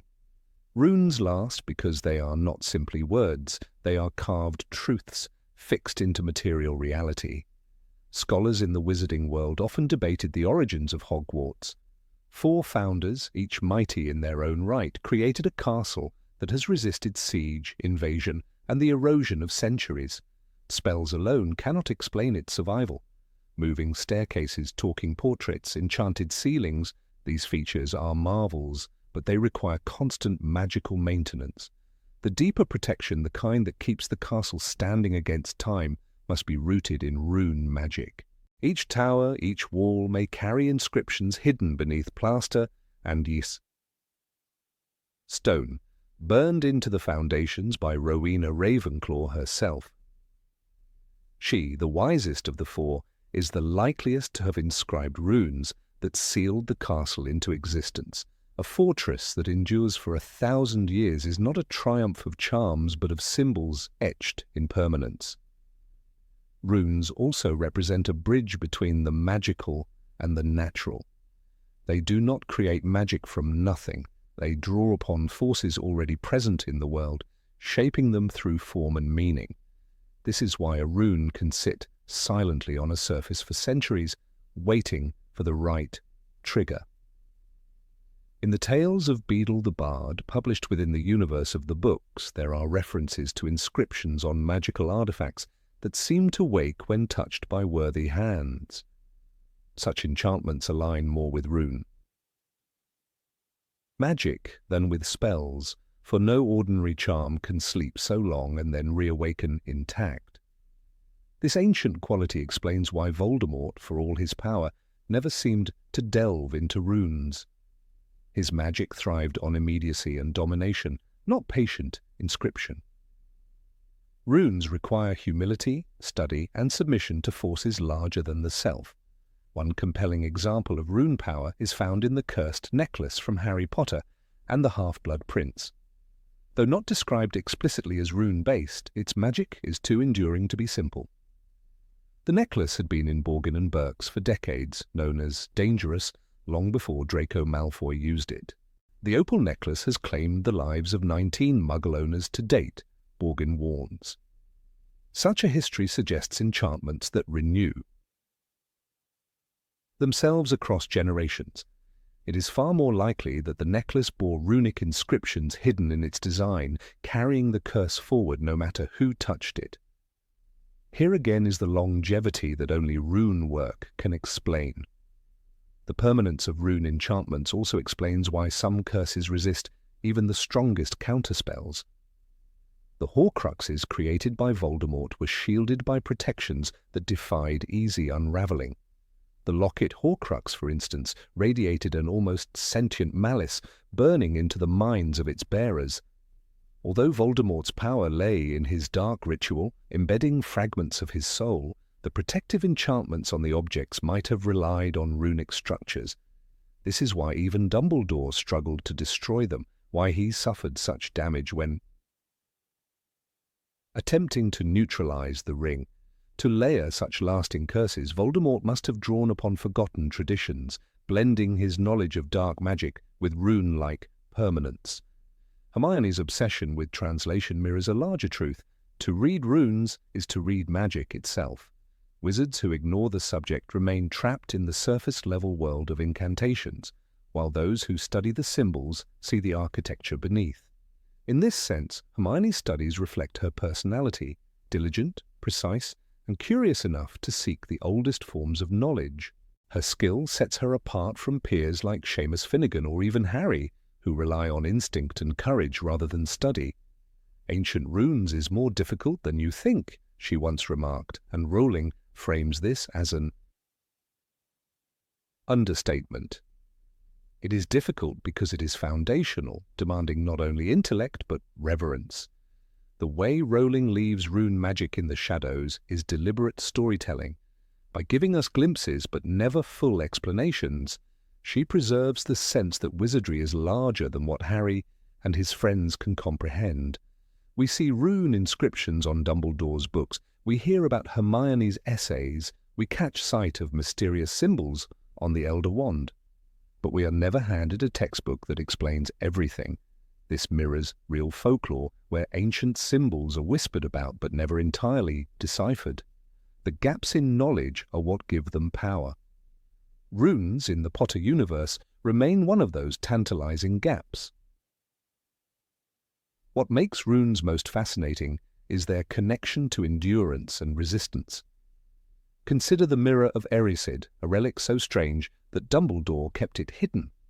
Its surface bore no visible runes, yet the way it functioned, binding the deepest desires of the heart into an image, suggests an ancient construction. No ordinary charm could create a mirror that resists tampering by every wizard who has looked into it. Its magic is too old, too stable, and too subtle. One imagines inscriptions hidden on its back, symbols that bind thought to vision, making it one of the most dangerous and alluring artifacts in Hogwarts. Even the protective spells Harry's mother left behind can be interpreted through a runic lens. Lily Potter's sacrifice created a shield that Voldemort could not penetrate, a bond of love written into Harry's very skin. Though described as ancient blood magic, the way it continued to protect Harry across years suggests that its form was not unlike a living rune, an inscription of sacrifice carved into blood itself. Love, in this interpretation, is the rune that defies destruction. The spell Dumbledore described was not a transient charm but an eternal inscription in the language of sacrifice. The Ministry of Magic's reluctance to promote ancient runes reflects the bureaucracy's fear of knowledge they cannot fully control. Subjects like defense against the dark arts or charms are practical, measurable, and immediate, but runes unlock forces that outlast governments and professors. To encourage too many students to study them would risk awakening powers the ministry cannot contain.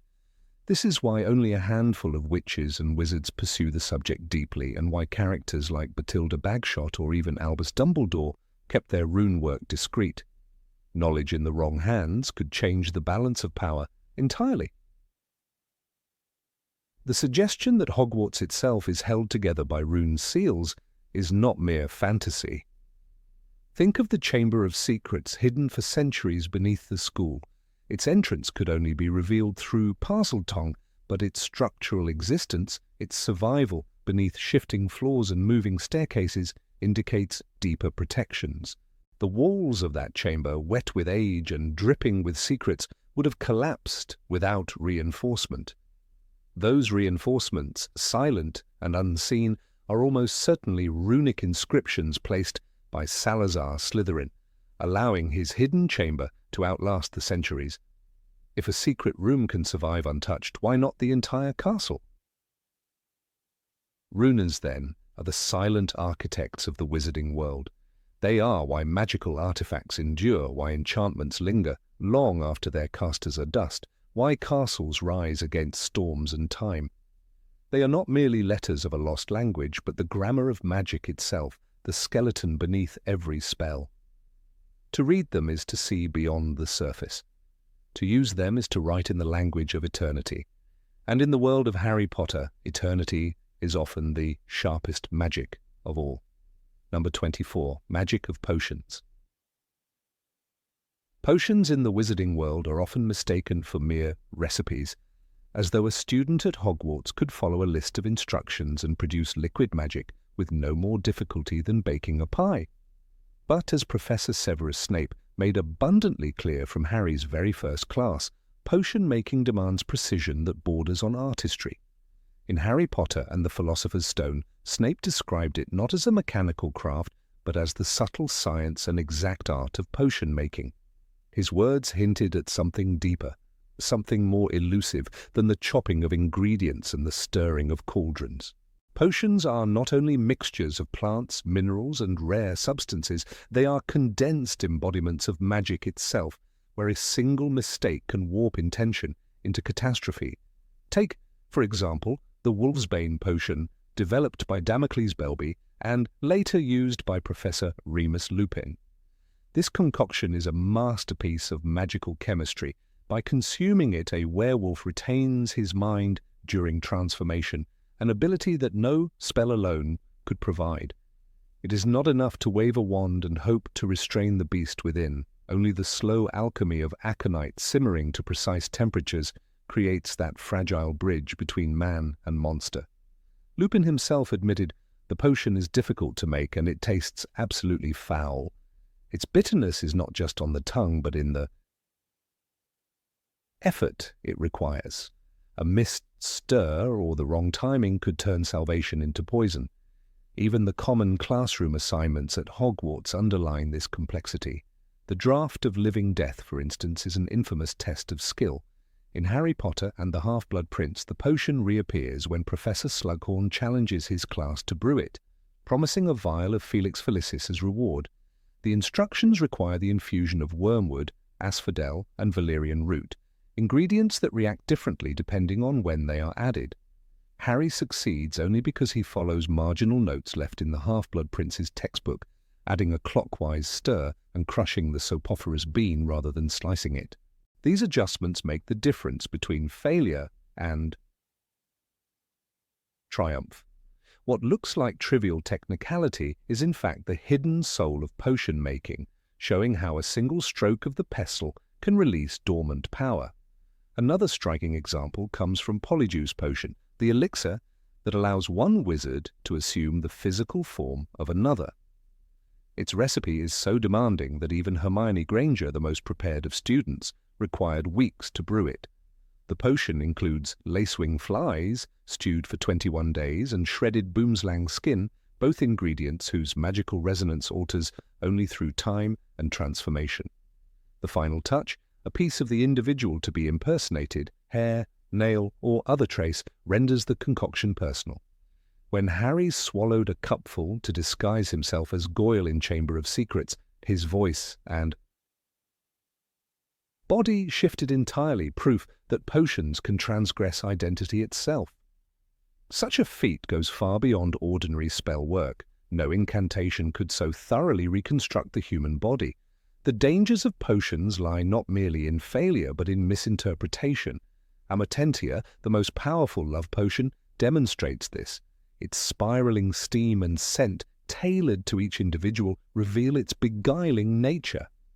Hermione once explained, "It's the most powerful love potion in the world. It's probably the most dangerous too."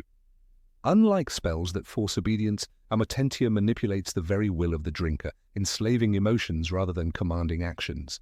Love becomes obsession, desire becomes compulsion, and the line between choice and enchantment vanishes. A careless brew can destroy lives more effectively than a curse, because its harm masquerades as passion. Some ingredients themselves embody contradictions that demand respect. The blood of a unicorn is one such case.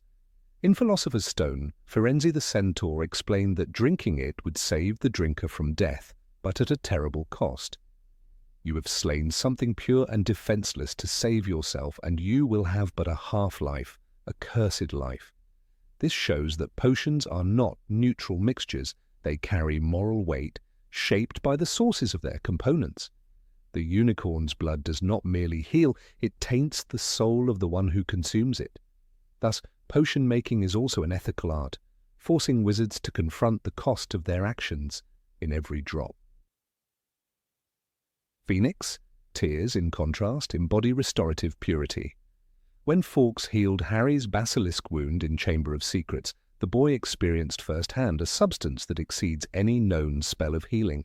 Phoenix tears knit tissue, purge venom, and restore strength. If bottled and brewed into potions, they would become catalysts of near-miraculous recovery. Yet such tears cannot be summoned by force. They are gifts of the creature's sorrow and empathy. A potion that includes them is not simply a recipe, but a communion with magical beings, highlighting again that ingredients are never inert. They carry histories, choices, and mystical bonds. One cannot forget the mandrake restorative draught, which in Chamber of Secrets was the only antidote for those petrified by the basilisk's gaze. The cries of mandrake roots are deadly, so they must be harvested with care. Only when the plants mature can they serve as the foundation of the antidote.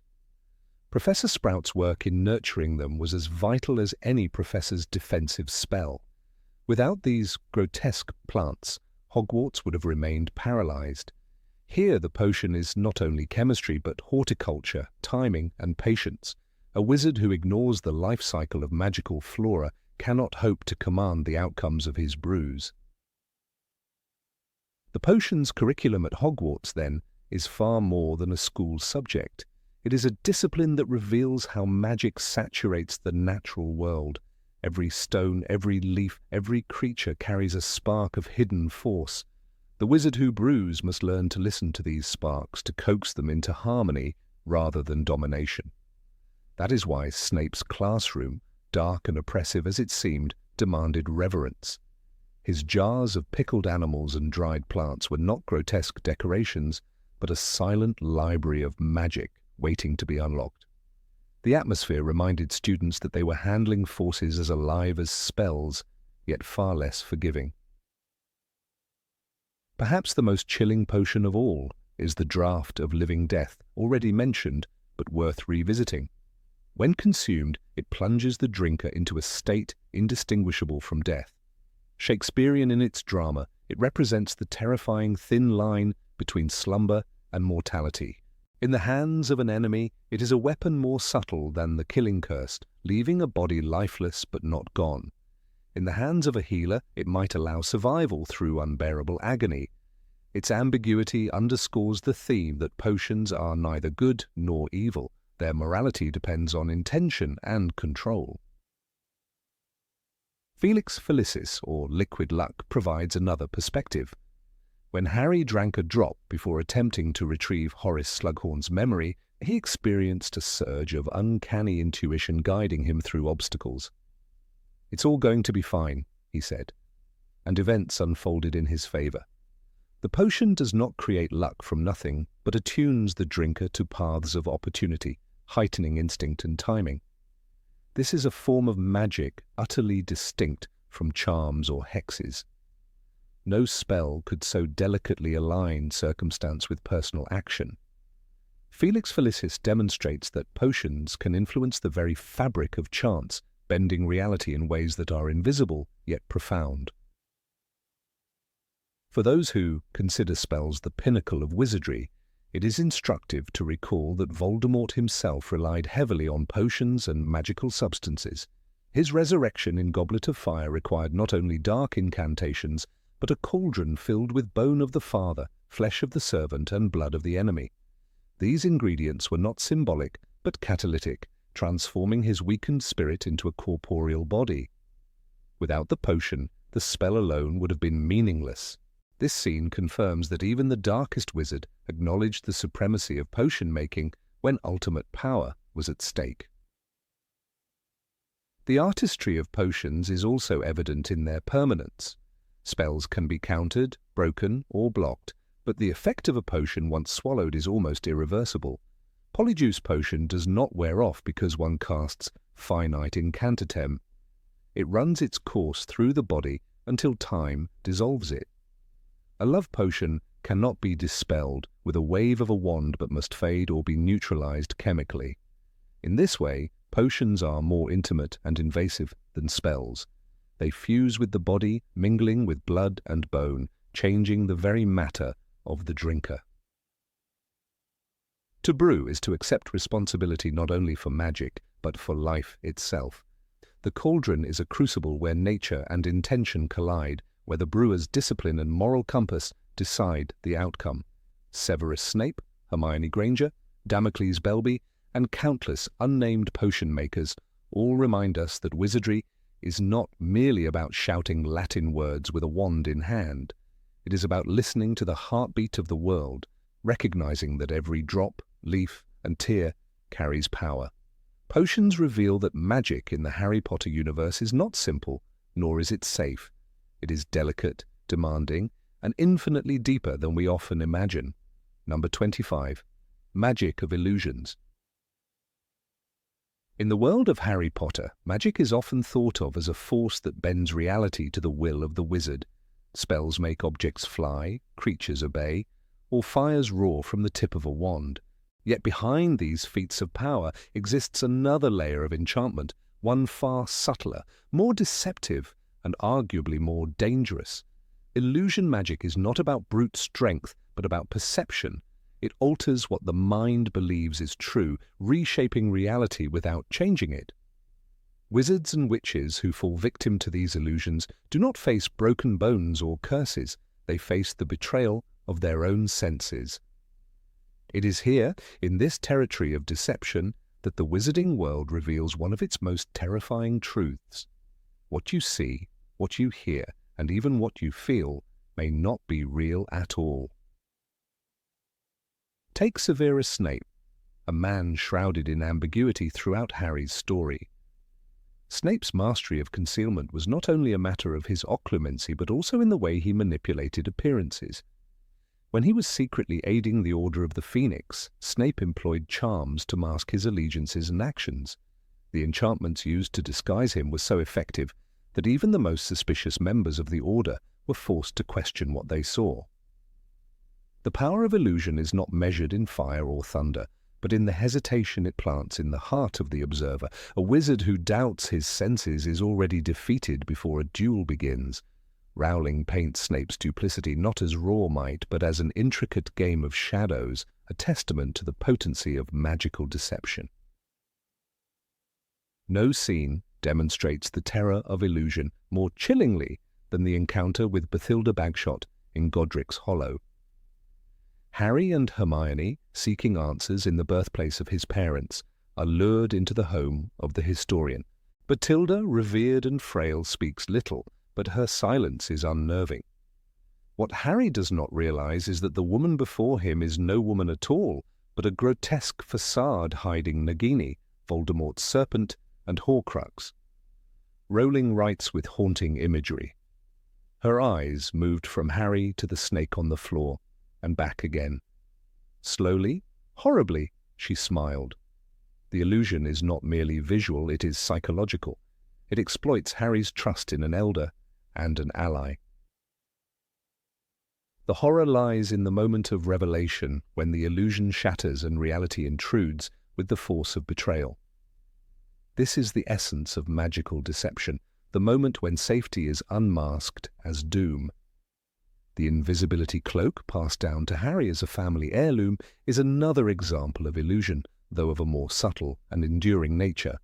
Unlike other cloaks that fade with time, this artifact conceals perfectly, bending light and perception so completely that its wearer is erased from view. Dumbledore explains, "Your father had a cloak. It was not a travelling cloak, not a cloak of invisibility of the usual sort. It is a rare and powerful thing.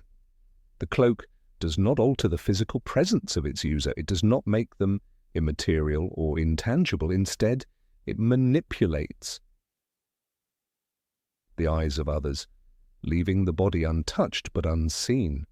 This reveals a profound truth. The greatest illusions are those that do not transform the object but alter the beholder.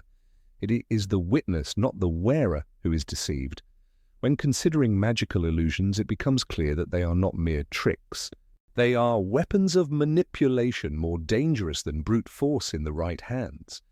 In the Triwizard Tournament, Harry faces a maze filled with enchantments designed to distort reality. The hedges close in, the paths twist, and what is familiar becomes strange. Even the golden mist that inverts gravity is a kind of illusion, reshaping orientation until direction itself becomes unreliable. The maze is not a battlefield but a mindscape, and those who cannot trust their senses are ensnared long before they meet a living opponent. Here, Rowling suggests that the greatest danger to a wizard may not be another's spell, but his own inability to distinguish truth from deception. The Mirror of Erised, while not an illusion in the traditional sense, plays on the same principles of deceptive perception. It shows not the real world, but a reflection warped by desire. Harry sees his family, Ron sees his achievements. Dumbledore warns, men have wasted away before it, not knowing if what they have seen is real or even possible. Though the mirror does not conceal or disguise, it demonstrates the vulnerability of human perception. What one longs for most can become the greatest illusion of all. This lesson is woven deeply into the narrative. Illusions succeed because they are not imposed violently, but because they align with the yearnings and fears already present in the heart. The enchantments around Hogwarts itself are illusions on a massive scale. To Muggles, the school appears as a ruined castle with a warning sign of danger. No force or wall blocks them, only perception does. It is an illusion so complete that no outsider can breach it, no matter how curious or determined. The boundaries of Hogwarts are defined not by stone but by belief.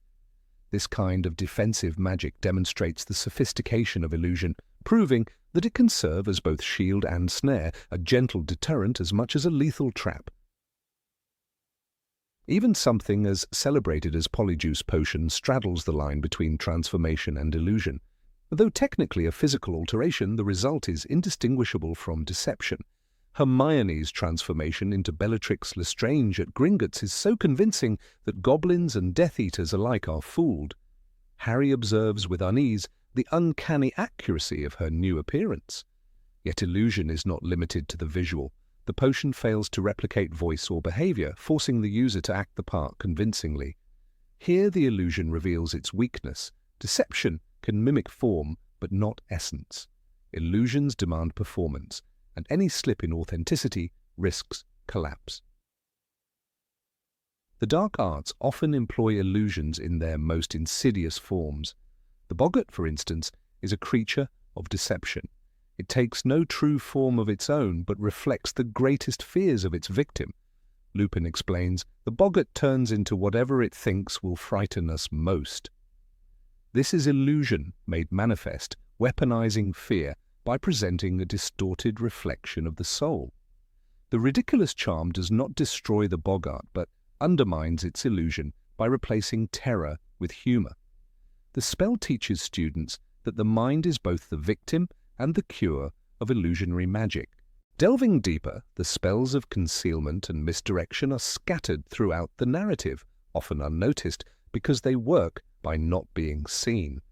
The Fidelius charm, which concealed the Potter's home, relied on the secrecy of perception. It was not that Voldemort lacked power, it was that his eyes were denied access. Illusion here is not mere disguise, but a lock on reality itself. Sirius Black's tragic role as Secret Keeper demonstrates how the manipulation of sight can dictate fate. The Potters' trust in a spell of concealment ultimately sealed their doom, reminding readers that illusions, however strong, are only as reliable as the humans bound to them. When Harry enters the Pensieve, he experiences another form of illusion. He is not traveling through time, but reliving memories so vivid they blur the line between reality and recollection. Dumbledore warns him, "It is not good to dwell on dreams and forget to live." The Pensieve is not a dream, but an illusion of immersion. It demonstrates that magic can replicate reality with such precision that one forgets the difference. Here, Rowling highlights the intoxicating power of illusion, its ability to consume attention and alter judgment. Perhaps the most haunting use of illusion is found in Voldemort's visions implanted into Harry's mind. Through their shared connection, the Dark Lord projects false images of Sirius in peril. Harry, overwhelmed by urgency and unable to separate illusion from truth, rushes to the Department of Mysteries. The trap is sprung not by chains or curses, but by deception. This illustrates the destructive potential of illusion at its peak. When falsehood is indistinguishable from reality, choice itself becomes corrupted. Harry's grief at Sirius's death is inseparable from the realization that he was manipulated by shadows. Even the Patronus charm, usually celebrated as pure magic of defense, contains an element of illusion. The silvery animal is not flesh and blood, but a projection of light and essence, convincing enough to repel Dementors. The creatures recoil not from harm, but from the overwhelming presence of a conjured guardian. Harry's stag is not real, yet its reality to both him and the Dementors is undeniable. This paradox reflects the dual nature of illusion. Sometimes it is falsehood, but sometimes it becomes a truth in itself, powerful because it is believed. Illusions in the wizarding world are more than tricks of sight. They are a philosophy of power. They prove that the greatest victories are not always won through strength, but through the mastery of perception. Whether in Bathilda's house, beneath the invisibility cloak, or in the mirrored depths of desire, characters learn again and again that to trust one's senses is to risk being deceived. Rowling uses these moments to remind us that magic is not always about force. Often, it is about subtlety, suggestion, and the quiet betrayal of the real by the unreal. In this way, illusion is perhaps the most human form of magic, for it mirrors the lies and hopes we weave for ourselves. Number 26. Magic of the Deathly Hallows. The Elder Wand was not simply another wand crafted by a skilled wandmaker. It was presented in the legend of the Peverell brothers as the most powerful wand in existence, one that could not be defeated in battle. In the tales of Beadle the Bard, it was said that Antioch Peverell requested from death a wand that would always win duels, and so the Elder Wand was born.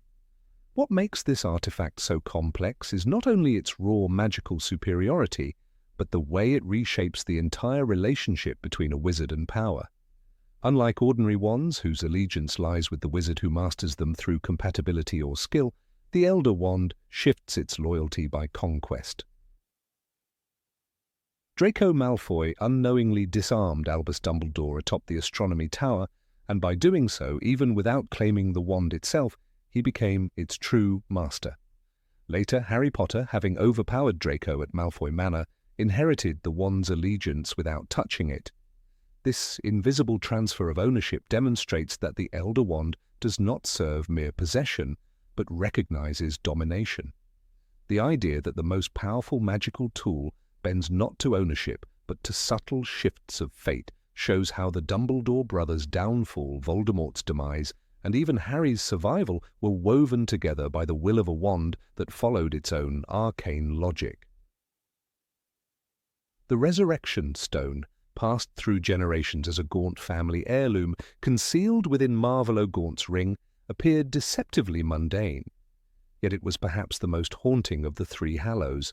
In the tale of the three brothers, Cadmus Peverell asked Death for the power to recall the dead, but Rowling makes it painfully clear that what the stone offers is not life, but shadows of life.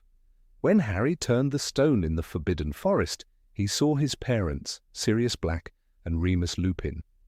They comforted him, but they were insubstantial, described as neither ghost nor truly flesh. They could not return to the world of the living. They could only echo the memories and emotions Harry carried with him. The stone, therefore, embodies both temptation and grief. It allows a glimpse of what one longs for, but denies fulfillment. Dumbledore himself, in his conversation with Harry in The Deathly Hallows, admitted that he once sought the stone in hopes of seeing his sister Ariana again, only to realize that its magic was a cruel illusion. The Resurrection Stone stands as a reminder that death is irreversible, and that trying to command it results in despair rather than triumph. If the wand and the stone are tied to the dangerous allure of dominance and grief, the invisibility cloak is the most paradoxical of the Hallows, for it grants its wielder something both ordinary and extraordinary. Cloaks of invisibility were not unheard of in the wizarding world, as even Professor Moody warned Harry of the dangers of assuming his cloak was unique. But Harry's cloak, passed down from Ignotus Peverell, was different. Unlike charms or potions, which faded with time or were dispelled by skilled magic, the cloak rendered Harry truly and completely unseen. In The Philosopher's Stone, when Harry first draped it around his shoulders, the description carried a sense of awe.